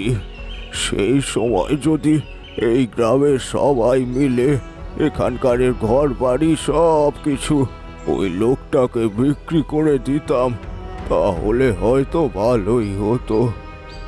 এখন এখন আর এই বুড়ো বয়সে অন্য কোনো জায়গায় গিয়ে ঘর বানিয়ে পেট চালানো আর সম্ভব নয় বাবা, আর সম্ভব নয়। এখানে কোন লোক তোমার ঘর বাড়ি কিনতে আসবে লামু কাকা? এই গ্রামে এখন ইলেকট্রিক নেই, জলের সুবন্দোবস্ত নেই, এখানে জায়গা জমি কে কিনবে? কিনবে নয় বাবা, কিনতে এসেছিল। কি যেন নাম ছিল লোকটার? আমার নামটা এখন ঠিক মনে পড়ছে না, তবে তার পদবি ছিল সিংহ। কিরে মুগলি, ঠিক বললাম তো? কাকা আমারও ঠিক মনে পড়ছে না বটে, নাম পদবি দুইটাই ভুলে গেছি। ব্যাপারটা কি আমাকে একটু খুলে বলো তো। আজ থেকে প্রায় 2 বছর আগে একজন লোক এসেছিল, বলছিল আমাদের এই গ্রাম নাকি পুরো সে কিনে নেবে, কিন্তু সেই সময় কেউ তাকে নিজের ঘর সমেত জমি বিক্রি করতে চায়নি বাবু। ব্যাপারটা খুবই আশ্চর্যের, কারণ এই গ্রাম কিনে আচ্ছা মুগলি, লোকটি পুরো গ্রাম কেন কিনতে চেয়েছিল তা বলতে পারবে? না বাবু, তা বলতে পারবো না। ঠিক আছে, আমরা আসি। আমি আর সুকান্ত পালানি গ্রাম ছেড়ে নিজেদের হোটেলে ফিরে এলাম। তখন ঘড়িতে প্রায় দুপুর 1:30। নিজেদের ঘরে গিয়ে জামা কাপড় বদলে হোটেলের ক্যান্টিনে গেলাম লাঞ্চ করতে। গিয়ে দেখলাম একটা টেবিলে ট্রেনে পরিচিত হওয়া সোমেশ্বরবাবু, শ্রীনিবাস আর একজন অচেনা লোক বসে দুপুরের লাঞ্চ সারছেন। সোমেশ্বরবাবু আমাদের দেখতে পেয়েই বললেন, আরে সুকান্ত বাবু, মধুসূদন বাবু, এই যে, হ্যাঁ হ্যাঁ, এখানে এখানে আমি। এরপর ওদের বসার টেবিলের কাছে আমি আর সুকান্ত এগিয়ে গেলাম। উনি মৃদু হেসে বললেন, দেখলেন তো, বলেছিলাম আবার দেখা হবে। তা দেখলেন, আবার দেখা হয়ে গেল কিন্তু। আমাদের কথোপকথন হচ্ছে দেখে হঠাৎ শ্রীনিবাস বলে উঠল, আপনি এনাদের চেনেন নাকি সমেশবার বাবু? হ্যাঁ, আসার সময় ট্রেনে ওনাদের সাথে আমার আলাপ হয়েছিল। ওনারা তো গোয়েন্দা। পাশের অচেনা ব্যক্তিটি বলল, গোয়েন্দা? হ্যাঁ, মতলব ডিটেকটিভ? আপ দোনো ডিটেকটিভ হো? সুকান্ত নমস্কার জানিয়ে মাথা নেড়ে হ্যাঁ বলল। এরপর ভদ্রলোক নিজের পরিচয় দিলেন। मेरा नाम गुलशन कुमार सिन्हा। तो आप लोग क्या कोई किसको सुलझाने आए हैं क्या? জি বিলকুল নেই, हम लोग यहाँ बस घूमने आए। আমরা ওদের পিছনের টেবিলে গিয়ে বসলাম। তারপর লাঞ্চ সেরে ঘরে ফিরে এসে জামা কাপড় খুলছি, এমন সময় দেখি সুকান্ত ওর খাটের উপরে বসে মেঝের দিকে এক নজরে তাকিয়ে কি জানি ভাবছে। আচ্ছা, তুই এত কি চিন্তা ভাবনা করছিস বলতো? মধুসূদন, যেখানে ওই পাথর কাটার কাজটা হচ্ছিল, মানে আমরা যেখানে গিয়েছিলাম রে, তারপর ওই যে মোটর বাইকে করে একজন লোক এলো, লোকটার গায়ে একটা পারফিউমের গন্ধ ছাড়ছিল, সে কথা তো তোকে বলেছিলাম। হ্যাঁ বলেছিলি, কিন্তু তাতে কি হয়েছে? পারফিউম ব্যবহার করাটা তো মানে স্বাভাবিক ব্যাপারে দাঁড়িয়ে গেছে এখন। মানে তুই কি ভাবছিস যে লোকটা গ্রামের লোক বলে পারফিউম ব্যবহার করতে পারবে না? আরে না রে, আমি ওটা ভাবছি না। নাসিকের গ্রেট ইস্টার্ন হোটেলে যখন আমরা ছিলাম, তখন ওখানে একজন চোর খুন হয়েছিল তো, এবং তার ঘরের বাথরুমে খুনি তার ছদ্মবেশধারী পোশাক আশাক ফেলে রেখে গিয়েছিল। সেই পোশাক থেকেও ওই একই পারফিউমের গন্ধ আমি পেয়েছিলাম। তোর জিনিস লক্ষ্য করেছিস? এই ধরনের পারফিউম কি বাজারের কোথাও পাওয়া যায়? তাছাড়া এর আগে কাউকে ব্যবহার করতে কি দেখেছিস কোনোদিন? না, এই ধরনের পারফিউম ব্যবহার করতে দেখিনি, সেটা তুই ঠিকই বলেছিস। তাহলে তুই কি বলতে চাইছিস? নাসিকে যে লোকটা খুন হয়েছে, এই লোকটা করেছে নাকি? হলপ করে না হলেও আমার সন্দেহ এটাই। কিন্তু এই অজ পাড়াগায়ের একজন লোক নাসিকের একটা হোটেলে গিয়ে একজনকে খুন করতেই বা যাবে কেন? এইটাই তো আমি বুঝে উঠতে পারছি না রে। তোর মতো ওই একই প্রশ্ন যে আমার মনের মধ্যে একেবারে ঘুরপাক খাচ্ছে। তারপর আজ দুপুরে ক্যান্টিনে যখন আমরা খেতে যাচ্ছিলাম, তখন সোমেশ্বরবাবুরা যে টেবিলে বসেছিল, সেই টেবিলে সোমেশ্বরবাবুর একদম সামনে একটা ছোট্ট প্লাস্টিকের মোটা প্যাকেটে সামান্য কিছু মাটি ছিল, লক্ষ্য করেছিস? হ্যাঁ দেখেছি, কিন্তু এখানে আবার সন্দেহের বিষয় কি এলো? সন্দেহের বিষয়? বোধহয় আমি একটু বেশি সন্দেহ করছি, তাই না রে? কিন্তু এখানে আমি যে একটা রহস্যের গন্ধ পাচ্ছি। কেমন রহস্য? তা জানি না, তুই রেস নে। এই বলেও ঘরের মেঝেতে পায়চারি শুরু করলো। যথারীতি আমি আমার বেডে শুয়ে পড়লাম, কিন্তু ঘুম কিছুতেই আসছিল না। ওদিকে সময় পেরিয়ে তখন বিকেল প্রায় 4:30। আমি বিছানায় শুয়ে এপাশ ওপাশ করছি, আর ও মেঝেতে পায়চারি করে চলেছে তখন থেকে। না জানি কি সব ভাবছে। এমন সময় বলল, মধুসূদন, লামু কাকা আমাদের কি বলেছিল কি একজন ব্যক্তি তাদের গ্রামের সমস্ত বাড়িঘর সমেত জায়গা জমি সব কিছু কিনতে এসেছিল। হ্যাঁ, তুইও তো শুনলি সেই কথা। কিন্তু লোকটার নাম? নাম তো লামু কাকা বলতে পারলো না, মানে শুধু পদবিটা বলল সিংহ। সিংহ? ওটা সিংহ নয়। লামু কাকার নাম তো মনেই নেই, উল্টে পদবিটাও বোধহয় অস্পষ্টভাবেই মনে আছে। আমার মনে হয় ওই ব্যক্তির পদবী সিংহ নয়, ওটা সিনহা। মধুসূদন, তাড়াতাড়ি রেডি হয়ে নে, আমি এক্ষুনি একবার লামু কাকার সঙ্গে দেখা করতে চাই। এরপর আমরা গরম জামাকাপড় পরে বেরিয়ে পড়লাম পাহাড়ি রাস্তায়। দুপুরের দিকে সেরকম ঠান্ডা না থাকলেও আস্তে আস্তে ঠান্ডার মাত্রা বেশ বাড়ছে। আমরা একসাথে হেঁটে যাচ্ছিলাম। তারপর পালানি গ্রামে পৌঁছে সোজা লামু কাকার দোকানে গিয়ে দাঁড়ালাম। লামু কাকাকে সুকান্ত বলল, লামু কাকা, একটু এলাম তোমাকে কয়েকটা কথা জিজ্ঞাসা করবো বলে। আচ্ছা, তুমি আজ সকালে কি যেন একটা বলছিলে যে তোমাদের গ্রামের সমস্ত ঘরবাড়ি সমেত জমি জায়গা সে কিনতে এসেছিল? বাবা, তোমাদের আগেই তো বললাম, লোকটার নামটা আমি ঠিক মনে করতে পারছি না। তবে লোকটার নাম আমি বলছি, তুমি একটু ভেবেচিন্তে বলো তো এই নামটাই ছিল কিনা। গুলশন কুমার সিনহা, এই ছিল কি নামটা? লামু কাকা একটু চিন্তা ভাবনা করে উত্তর দিল, হ্যাঁ বাবা, তুমি ঠিকই বলেছ, গুলশান কুমারী ছিল তার নাম, তাই তো মনে হচ্ছে। সূর্য প্রায় পশ্চিমে হেলে পড়েছে। দেখলাম যে লোকগুলো ওই পাথর কাটার কাজ করছিল তারা এবার যে যার বাড়ি যাওয়ার পথ ধরেছে। চায়ের দোকান পেরিয়ে লোকগুলো চলে যাওয়ার পর সুকান্ত আচমকা বলল, কি ব্যাপার হলো? সকালবেলা তো দেখলাম 10 জন লোক কাজ করছিল, আর এখন বাড়ি ফিরছে 8 জন কেন? হয়তো 2 জন আগেই চলে গেছে, কিংবা ওরা 8 জনই ছিল। না, আমি সকালে ভালোভাবে দেখেছি ওরা 10 জন ছিল। আমার দোকান তো সারাদিনই খোলা থাকে, কই এর আগে তো ওই পথ দিয়ে আমি কাউকে যেতে দেখিনি বাবা। লামু কাকা, আমাদের এক্ষুনি একটা টর্চ লাইট দাও তো। টর্চ লাইট দিয়ে কি করবে? তোমরা কি ওই জায়গায় যাবে সেটাই ঠিক করছো নাকি? ওই জায়গায় যেও না বাবা, ওই জায়গায় যেও না। অন্ধকার হয়ে গেলে ওই জায়গায় কেউ যায় না। অন্ধকার হয়ে গেলে ওই জায়গাটা হয়ে যায় শয়তানের অধীনে। হ্যাঁ, শয়তানের অধীনে। ওই শয়তানের সাথেই আমার একটু দরকার আছে। তোমার কাছে টর্চ লাইট আছে কি? না বাবা, আমার এখানে টর্চ লাইট নেই, তবে একটা হ্যারিকেন আছে বটে। ওটাই জ্বালিয়ে দাও। জ্বলন্ত হ্যারিকেন হাতে হনহন করে এগিয়ে চলল সুকান্ত। পাশাপাশি আমিও যাচ্ছিলাম। ওর সন্দেহটা একটু একটু করে বুঝতে পারছিলাম। ওই পাথরের কাছে এসে যখন পৌঁছলাম, দিনের আলো ফুরিয়ে পুরোপুরি অন্ধকার নেমে গেছে। একেবারে পাথরটার নিকটবর্তী জায়গাটার কাছে এসে সুকান্ত এপাশ ওপাশ পা ঠুকে ঠুকে দেখতে লাগল। তারপর পাথরটার একদম সামনে রাস্তার মাঝখানের একটা অংশে পা পড়তে ফাঁপা কোনো কিছুর উপর পা পড়লে ঠিক যেমন শব্দ হয় তেমনই শব্দ হলো। সঙ্গে সঙ্গে হ্যারিকেনটা মাটির কাছে রেখে জায়গাটায় একটু মাটি সরাতেই বেরিয়ে এলো কাঠের দরজা। সেটাকে টেনে খুলে দিল। দেখলাম ভেতরে একটা সিঁড়ি অন্ধকারের মধ্যে নেমে গেছে। এরপর আমি আর সুকান্ত হ্যারিকেন হাতে ওই সিঁড়ির পথ দিয়ে কিছুটা নামতেই দেখলাম আরও একটা সিঁড়ি রয়েছে ওপর দিকে ওঠার জন্য। এরপর সেই সিঁড়ি ধরে উপরে উঠতেই দেখলাম পাথরের ঠিক বিপরীত দিকে খোলা জায়গায় এসে উঠলাম।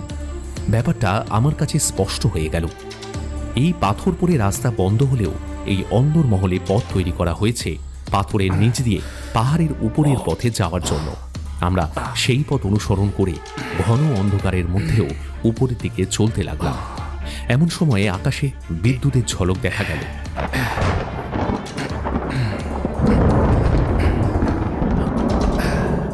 অন্ধকারের মধ্যেও আকাশের দিকে তাকিয়ে বুঝলাম কিছুক্ষণের মধ্যেই বৃষ্টি নামবে। সামান্য ঝোড়ো বাতাসও শুরু হলো। এই দুর্যোগের সময়ে অন্ধকার পাহাড়ের পথ দিয়ে হাতে একখানা হ্যারিকেন নিয়ে আমরা এগিয়ে চলেছি। এক সময় পৌঁছলাম সেই মৃত আগ্নেয়গিরির একদম সামনে। পৌঁছে দেখলাম আশেপাশের মাটিতে বিভিন্ন ধরনের তার ছড়ানো, কোনোটা নীল, কোনোটা লাল, হলুদ, কালো। এমনই একটা নীল রঙে তার পায়ের কাছ থেকে তুলে নিয়ে উৎস খুঁজতে শুরু করলো সুকান্ত। ওর পিছনে ছিলাম আমিও। তারটা হাতে তুলে এগোতে এগোতে আমরা একসময় পৌঁছে গেলাম আগ্নেয়গিরির জ্বালামুখের একদম সামনে। দেখি অনেকগুলো তার একসঙ্গে জোট করে রাখা রয়েছে। হ্যারিকেনের আলোয় দেখা গেল আগ্নেয়গিরির গা থেকে ছোট ছোট পাথর বেরিয়ে রয়েছে। এক হাতে হ্যারিকেন নিয়ে ওই পাথরগুলো বেয়ে সুকান্ত উপরে উঠতে শুরু করলো। পিছন পিছন আমিও উঠছিলাম। আগ্নেয়গিরিটা লম্বায় খুব একটা বড় নয়, তাই খুব অল্প সময়ের মধ্যেই আমরা আগ্নেয়গিরির একেবারে জ্বালামুখের সামনে এসে পৌঁছলাম। লাভার মোটা প্রলেপে জায়গাগুলো উঁচু নিচু হয়ে রয়েছে এবং সেই ভিন্ন রঙের তারগুলো বিভক্ত হয়ে জ্বালামুখের চারিদিকে ছড়িয়ে গেছে। নীল তারটা ফের হাতে তুলে নিয়ে ও সামান্য এগিয়ে গেল। আমিও পিছনে ছিলাম। এবার ওই তারের উৎস আমরা খুঁজে পেলাম। খুঁজে পেতেই আমার আর সুকান্ত শরীরে যেন একটা ঠান্ডা স্রোত বয়ে গেল। নীল রঙের তারটা যুক্ত রয়েছে একটা বোমের সঙ্গে। তারপর বাকি তারগুলো হাতে নিয়েও ওই একই জিনিস দেখতে পেলাম। জ্বালামুখের চারিদিকে মোট 4টে বোম লাগানো রয়েছে। আগ্নেয়গিরির মুখে কেন বোম লাগানো কারণটা বোঝার আগেই হঠাৎ পিছন থেকে সুকান্তর মাথায় একজন আঘাত করতেই চিৎকার করে মাটিতে লুটিয়ে পড়ল। আমি পিছন দিকে ঘাড় ঘোরাতেই যাচ্ছিলাম, এমন সময় আমার মাথাতেও ভারী কিছু একটা দিয়ে আঘাত লাগলো। যন্ত্রণায় লুটিয়ে পড়লাম মাটিতে। আস্তে আস্তে চোখ বুজে এলো। জ্ঞান ফিরতেই দেখি সুকান্ত আমার গায়ে হাত দিয়ে ডাকছে। ধর্মরিয়া উঠে এপাশ ওপাশ তাকিয়ে দেখি একটা ঘরের মধ্যে বন্ধ অবস্থায় রয়েছি আমরা। ঘরটার দরজা জানলা সব বন্ধ, কেবল একটা নাইট বাল্ব জ্বলছে। মাথায় আমার আঘাতটা বেশ ভালোই লেগেছিল। ভালোভাবে চোখ খুলতে পারছিলাম না। ব্যথাটা আরেকবার যেন চাকার দিয়ে উঠল। কাতর স্বরে বললাম, সুকান্ত, কোথায় আছি রে আমরা? মাথাটায় প্রচণ্ড লেগেছে। অন্ধকার ঘরের মধ্যে একেবারে দম বন্ধ হয়ে আসছে। চল না, তাড়াতাড়ি এখান থেকে বেরোই, চল, থাকতে পারছি না এক মুহূর্ত। না থেকে উপায় নেই, আমাদেরকে কিডন্যাপ করা হয়েছে। ওরা আমার পিস্তলটা নিয়ে নিয়েছে। কথাটা শোনা মাত্রই আমার মাথায় যেন বাজ পড়ল। এক নিমেষে শরীরের সমস্ত দুর্বলতা কোথায় যেন গায়েব হয়ে গেল। বললাম, কি বলছিস? কি কিডন্যাপ করা হয়েছে? কিন্তু কে আমাদের কিডন্যাপ করলো? কথাটা বলার পরই ঘরের দরজাটা কেউ খুলল। তারপর 3টে ছায়ামূর্তি প্রবেশ করলো ঘরের ভেতরে। অন্ধকারে মুখটা স্পষ্ট বোঝা যাচ্ছে না। একজন বলে উঠল, এ সুকান্ত বাবু আর মধুসূদন বাবু, আপনারা ঠিক আছেন তো? এই কণ্ঠস্বরের অধিকারীকে আমি চিনি। আরে, এ তো শ্রীনিবাস কামলে। চিন্তা করবেন না দাদারা, আপনাদের দুইজনকে ঘর বন্দি আমি করেছি, মানে আমার লোকই করেছে। শুদ্ধ ভাষায় যাকে বলে কিডন্যাপিং। কিন্তু বিশ্বাস করেন, আপনাদেরকে লোক দিয়ে মাথায় আঘাত করে কিডন্যাপ করার কোন রকম ইচ্ছা আমার ছিল না। কেন আপনাদের কিডন্যাপ করেছি এর কারণ আপনাদের আমি বলবো না। আপনাকে আর কারণ বলতে হবে না শ্রীনিবাস কামলে, কারণটা আমি আপনাকে বলছি, শুনুন। প্রথমেই বলি, ভূতত্ত্ববিদ সোমেশ্বর গাঙ্গুলি আপনার এই কুকর্মের সঙ্গে যুক্ত রয়েছে। সোমেশ্বর গাঙ্গুলির সঙ্গে যখন ট্রেনের কামরায় আমাদের দেখা হয়, তখন আমরা আমাদের পরিচয় ওনাকে দিই এবং উনিও আমাদের ওনার পরিচয় দেন। কথায় কথায় উনি বলেন উনি কোদাইকানালে যাচ্ছেন কাজের সূত্রে। এরপর উনি যখন জানতে পারেন মহারাষ্ট্রে একদিন কাটানোর পর আমরাও যাচ্ছি কোদাইকানাল, তখন উনি একটু চিন্তায় পড়েন। উনি ভাবেন কোনোভাবে যদি আমরা কিছু টের পাই তাহলে বিপদ আরও বাড়বে। এরপর আমরা কোদাইকানাল পৌঁছে কোন হোটেলে থাকবো সেটা জিজ্ঞাসা করায় আমরা সত্যি কথাই বলি যে আমরা অগ্রিম কোনো হোটেল বুক করে রাখিনি ওখানে। 4 বছর আগে আমার কোদাইকানাল ঘুরতে যাওয়ার কথা এবং ওখানের একটা হোটেলে থাকার ঘটনা এবং হোটেলের মালিক মানে আপনার কথা যখন ওনাকে আমি বলি, তখন উনি মনে মনে ঠিক করেন যে উনি যে ভয়টা পাচ্ছিলেন সেটাই হলো। ঠিক এই কারণে উনি ইগতপুরীতে নামার জায়গায় একটা স্টপেজ আগে মানে আমাদের সাথে নাসিকে নেমে পড়েন।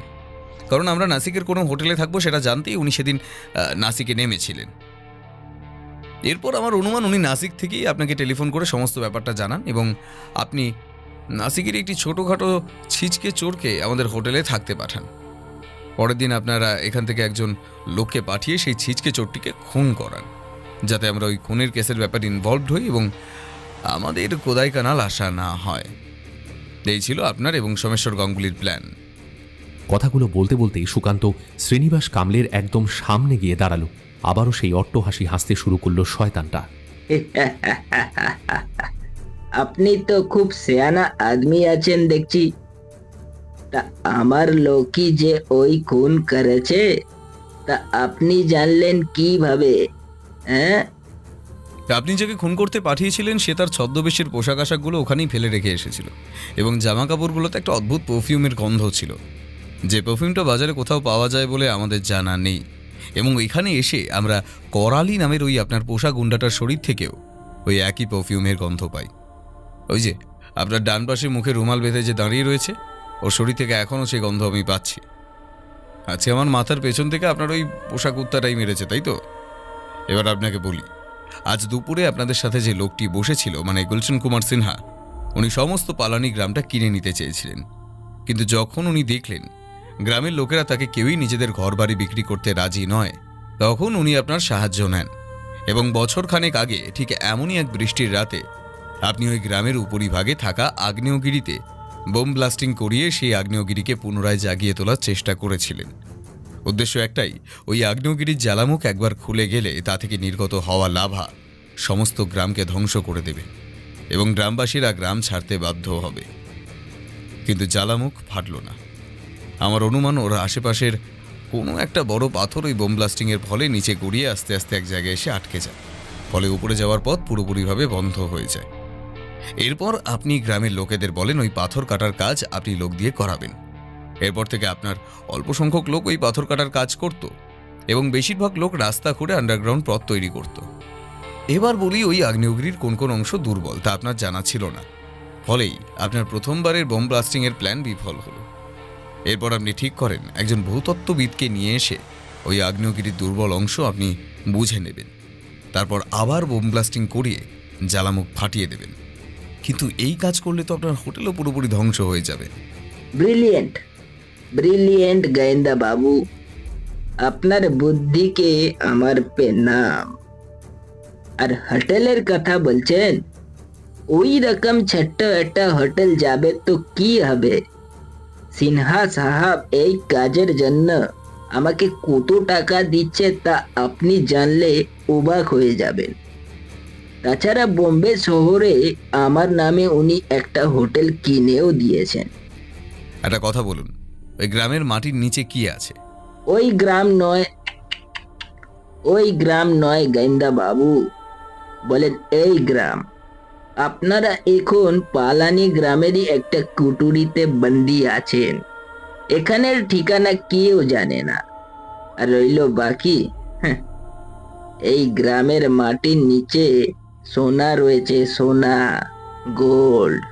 ওই আগ্নেয়গিরিকে ফাটিয়ে গ্রামবাসীদের ঘর ছাড়া করার পর আবার যখন আগ্নেয়গিরি শান্ত হয়ে যাবে তখন এই গ্রামের মাটি খুঁড়ে সোনা বের করার কাজ করব। ও ভালো কথা। তাহলে গোয়েন্দা বাবুরা মরার জন্য তৈরি থাকেন। এখন কটা বাজে? ও বাবা, 9টা বেজে গেছে দেখছি। এখন আমি আসি। এই যে রিমোট আমার হাতে, ঠিক রাত 10টার সময় এই গ্রামের এলাকা ছেড়ে এটাকে টিপে দিলেই বুম। এই কারালি, তুই কিন্তু ঠিক সময় সব লোকজন নিয়ে হোটেলের সামনে চলে আসবি। আমরা ওখানেই অপেক্ষা করব, আমাদের গাড়ি থাকবে। আর এরা কেউ পালানোর চেষ্টা করলে খালাস করে দিবি একদম। এই বলে ওরা তিনজন ঘর ছেড়ে বেরিয়ে গেল। দরজাটা বাইরে থেকে তালা লাগিয়ে দিল। তারপর বাইরে গাড়ির শব্দ শুনে বুঝলাম শ্রীনিবাস চলে গেল। আমি একরাশ মন খারাপ নিয়ে কোনো কথা না বলে চুপচাপ বসে রয়েছি। পাশে বসে রয়েছে সুকান্ত। হঠাৎ ও একখানা পিস্তল বের করে আমাকে দেখাতেই চমকে উঠলাম। আরে, এটা তুই কোথায় পেলি? তুই বললি না যে কি অজ্ঞান অবস্থায় ওরা পিস্তল নিয়ে নিয়েছিল?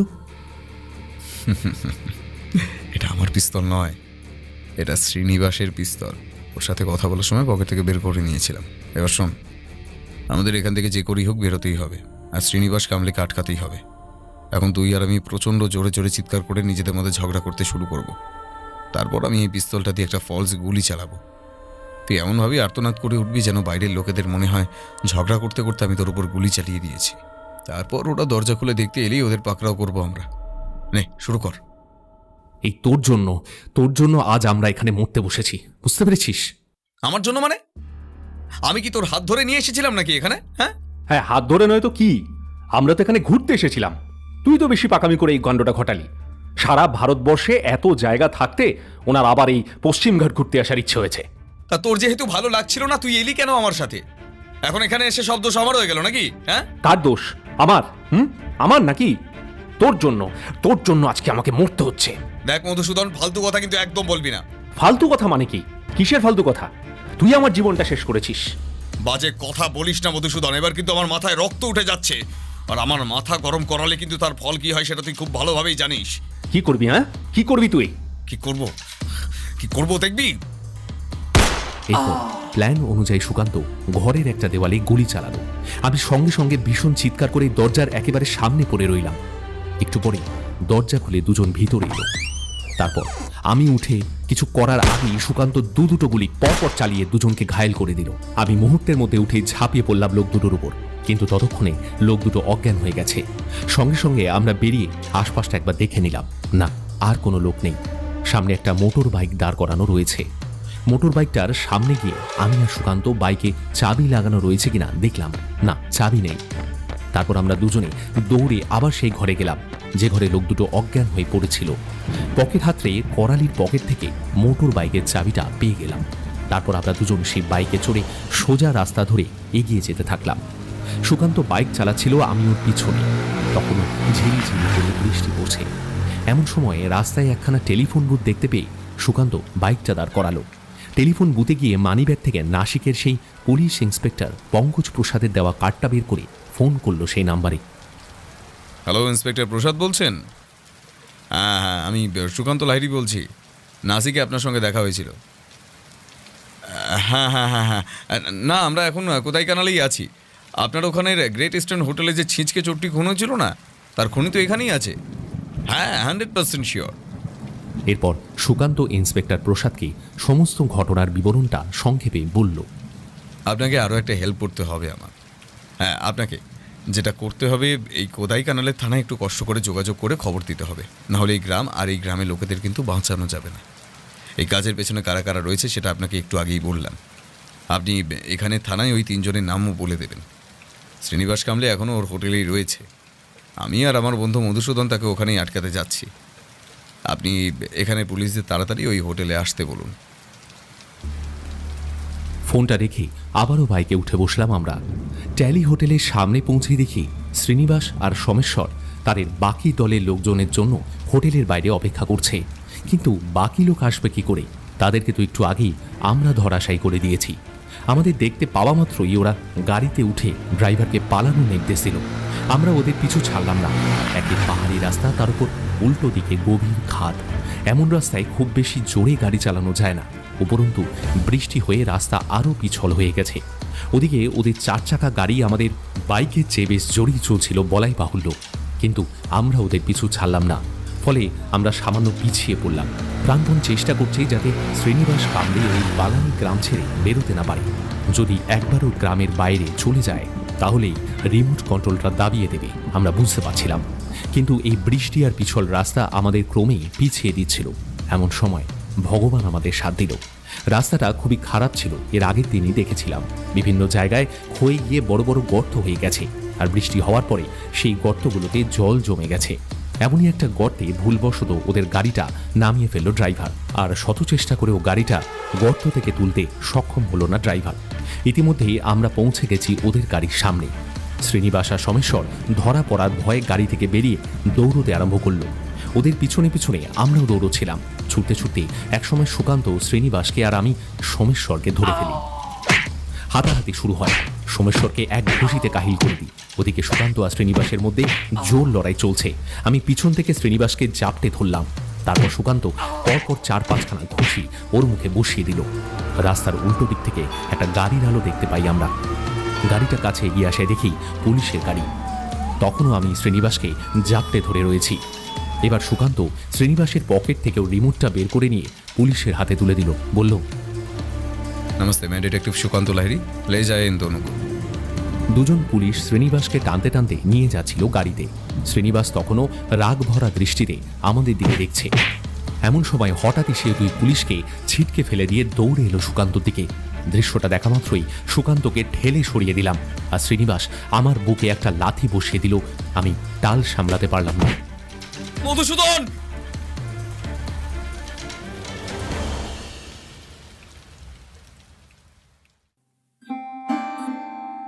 মধুসূদন সুকান্তর প্রাণ বাঁচিয়ে দিল, কিন্তু শ্রীনিবাস কামলের আক্রমণে সে গভীর খাতে পড়ে গেল। ঠিক এই একই জায়গা থেকে সুকান্তর মেয়ে তিতলিও পড়ে গিয়েছিল। এরপর সুকান্ত অঝোরে কাঁদতে কাঁদতে ঈশ্বরকে বলল,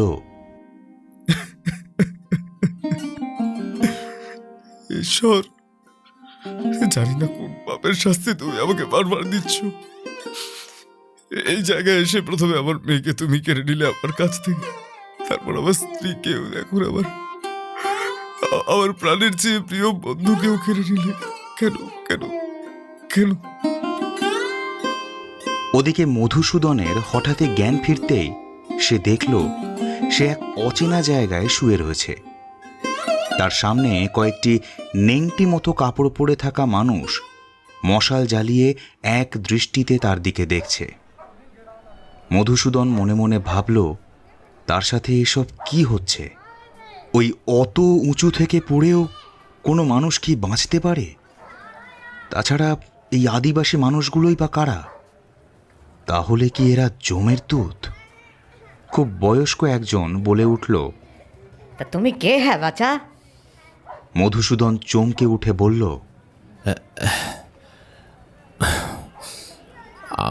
আমি কি বেঁচে আছি নাকি স্বপ্ন দেখছি?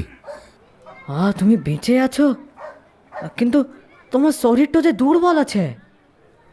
আমি কোথায় এখন? আর তুমি এখন অচিনপুর গ্রামে এসে পড়েছ। আমাদের এই গ্রামের নাম অচিনপুর। কাল রাতে তুমি ওই উপর থেকে পড়ে গেছিলে, কিন্তু তুমি মারাটো যাওনি, বেঁচে আছো। কারণ আমরা তোমাকে নিয়ে এসে তোমাকে সারিয়ে তুলেছি। এরপর একটি 12-13 বছরের মেয়ে এগিয়ে এলো মধুসূদনের কাছে।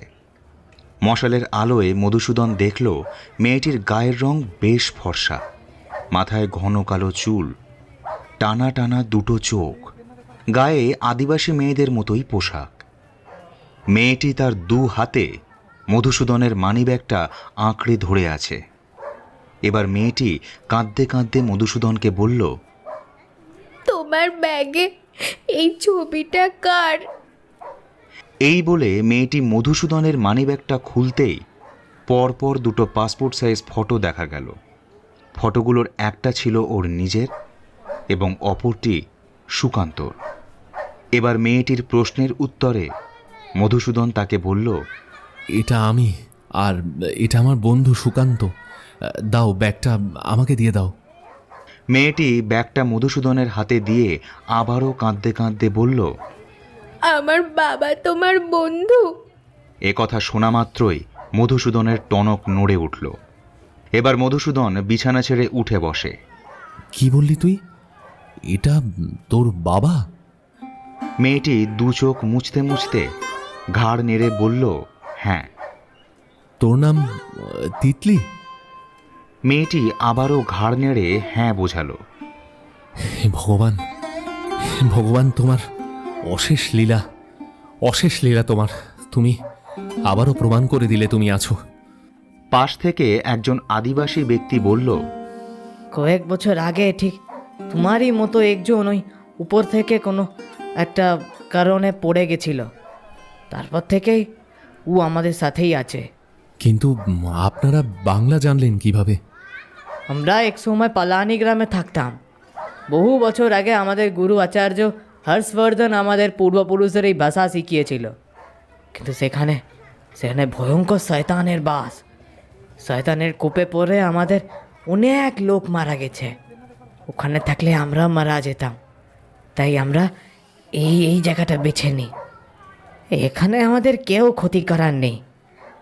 আমরা এখানে আমাদের মতন করে বাঁচি।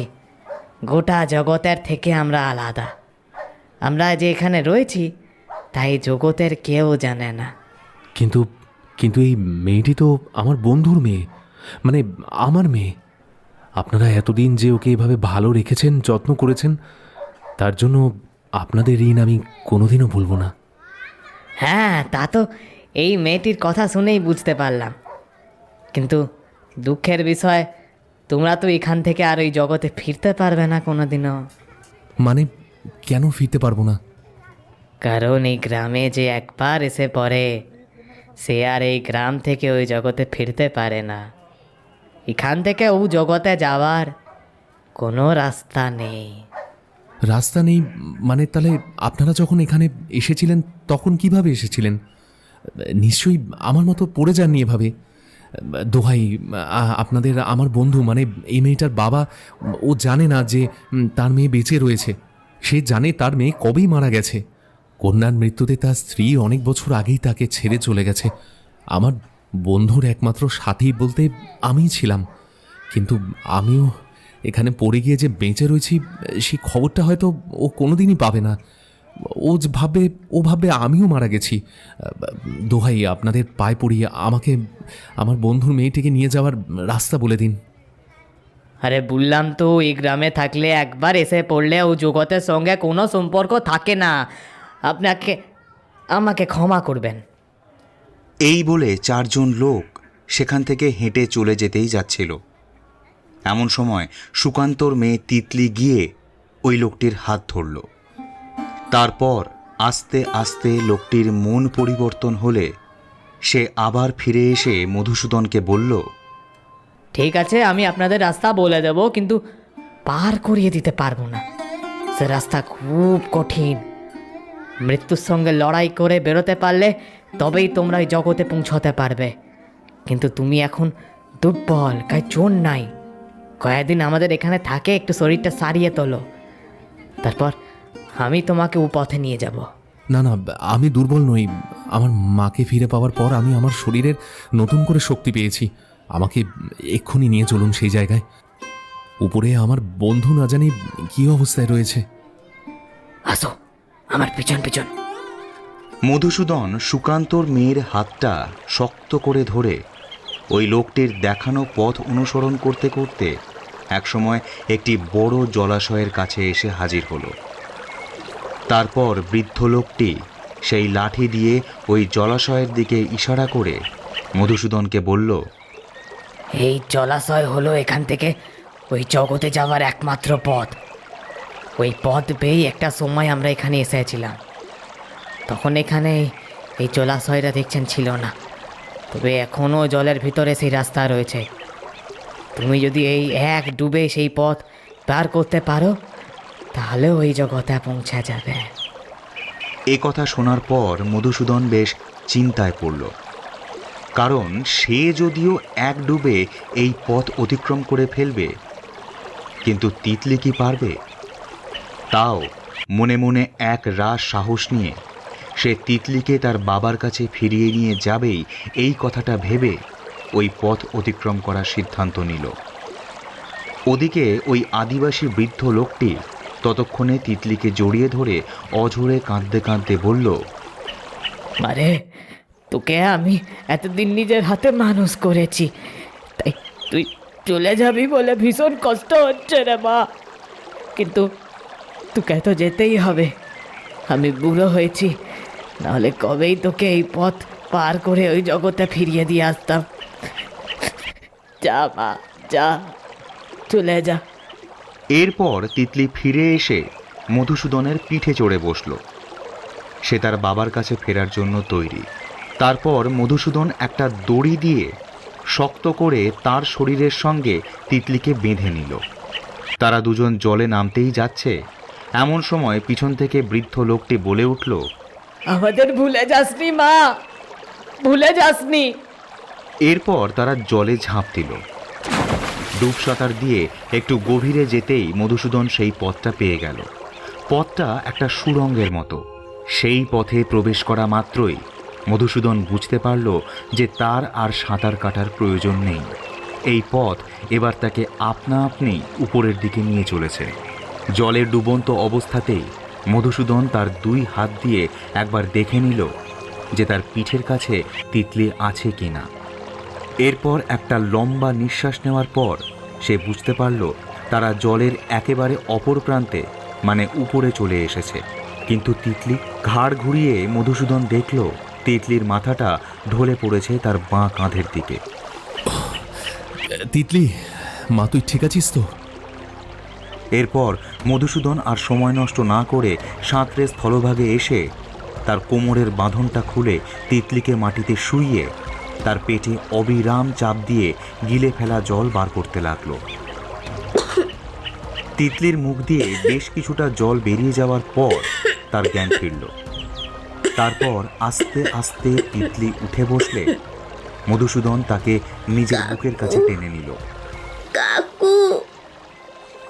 ওদিকে শ্রীনিবাস কামলে এবং সোমেশ্বর গাঙ্গুলিকে পুলিশ সেই রাতে অ্যারেস্ট করে। কিন্তু সুকান্ত এবং ওখানকার কিছু পুলিশ সারা রাত সেখানেই ছিল। সকালে তারা বেশ কিছু পাহাড় আরোহী এক্সপার্টদের ডেকে ওই খাতে নামানোর চেষ্টা করেছিল, কিন্তু তাদের সেই চেষ্টা বিফলে যায়। এরপর এক এক করে সবাই সুকান্তকে সান্ত্বনা দিয়ে সেই জায়গা ছেড়ে চলে গেলেও সুকান্ত কিন্তু এখনও ওই খাতের কাছেই বসে রয়েছে। এখন সময় বিকেল 5টা, আর কিছুক্ষণের মধ্যেই সন্ধে নামবে। গভীর শোকে সে তাকিয়ে রয়েছে খাতের দিকে। এমন সময় সে বাঁদিকের রাস্তায় তাকিয়ে দেখল তার মেয়ে তিতলি ছোট্ট ছোট্ট পা ফেলে ছুটে আসছে তার দিকে। সুকান্ত মনে মনে ভাবল, নিশ্চিত তার মতিভ্রম হয়েছে। ওই তো পেছনে মধুসূদন আসছে, কিন্তু কিভাবে সম্ভব? সুকান্ত, সুকান্ত, আমি বেঁচে আছি সুকান্ত। মধুসূদন আর তিতলি যখন সুকান্তর কাছে এসে পৌঁছালো তখন সুকান্তর 2 চোখ বেয়ে জল ঝরে পড়ছে মাটিতে। এবার মধুসূদন সুকান্তর কাঁধে হাত রেখে বলল, সুকান্ত, এই সুকান্ত, আমি মরিনি রে বেটা, তোকে ছেড়ে এত সহজে আমি কোথাও যাব না। এই দেখ, এদিকে দেখ কাকে নিয়ে এসেছি, তাকিয়ে দেখ একবার। সুকান্ত তিতলির দিকে এক মুহূর্ত দেখার পর মধুসূদনের দিকে একবার তাকালো। মধুসূদন ঘাড় নেড়ে ইশারায় বুঝিয়ে দিল, হ্যাঁ, এটা তারই মেয়ে।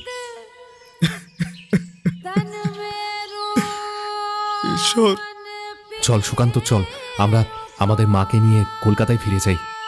তুই আমার বন্ধু হতে পারিস না। পৃথিবীর কোনো বন্ধু এমন হতে পারে না। তুই হলি ভগবানের দূত। স্বয়ং ঈশ্বর তোকে আমার কাছে পাঠিয়েছে। তোর সাথে রক্তের সম্পর্ক আমার না থাকলেও আমার ভাই, কারণ কারণ কারণ তোর সাথে আমার আত্মার সম্পর্ক ভগবান তৈরি করে পাঠিয়েছে। তিতলির বাম হাতটা মধুসূদন এবং ডান হাতটা সুকান্ত ধরে একসাথে পথ চলতে শুরু করলো। তারপর মধুসূদন সুকান্তকে জিজ্ঞাসা করলো, হ্যাঁ রে সুকান্ত, ওই শয়তানগুলোর শেষমেশ কি হলো? শ্রীনিবাস আর সোমেশ্বরকে পুলিশ কাল রাতেই অ্যারেস্ট করেছে। আর আজ সকালে ওই বম্বে পুলিশ বম্বের বান্দ্রা শহর থেকে গুলশান কুমার সিনহাকেও অ্যারেস্ট করেছে। যাক, তাহলে ওরা ধরা পড়েছে। হ্যাঁ, তবে এই কেসে গোয়েন্দা সুকান্তর চেয়ে গোয়েন্দা মধুসূদন কিন্তু একদম পাঠিয়ে দিয়েছে। আর বলিস না।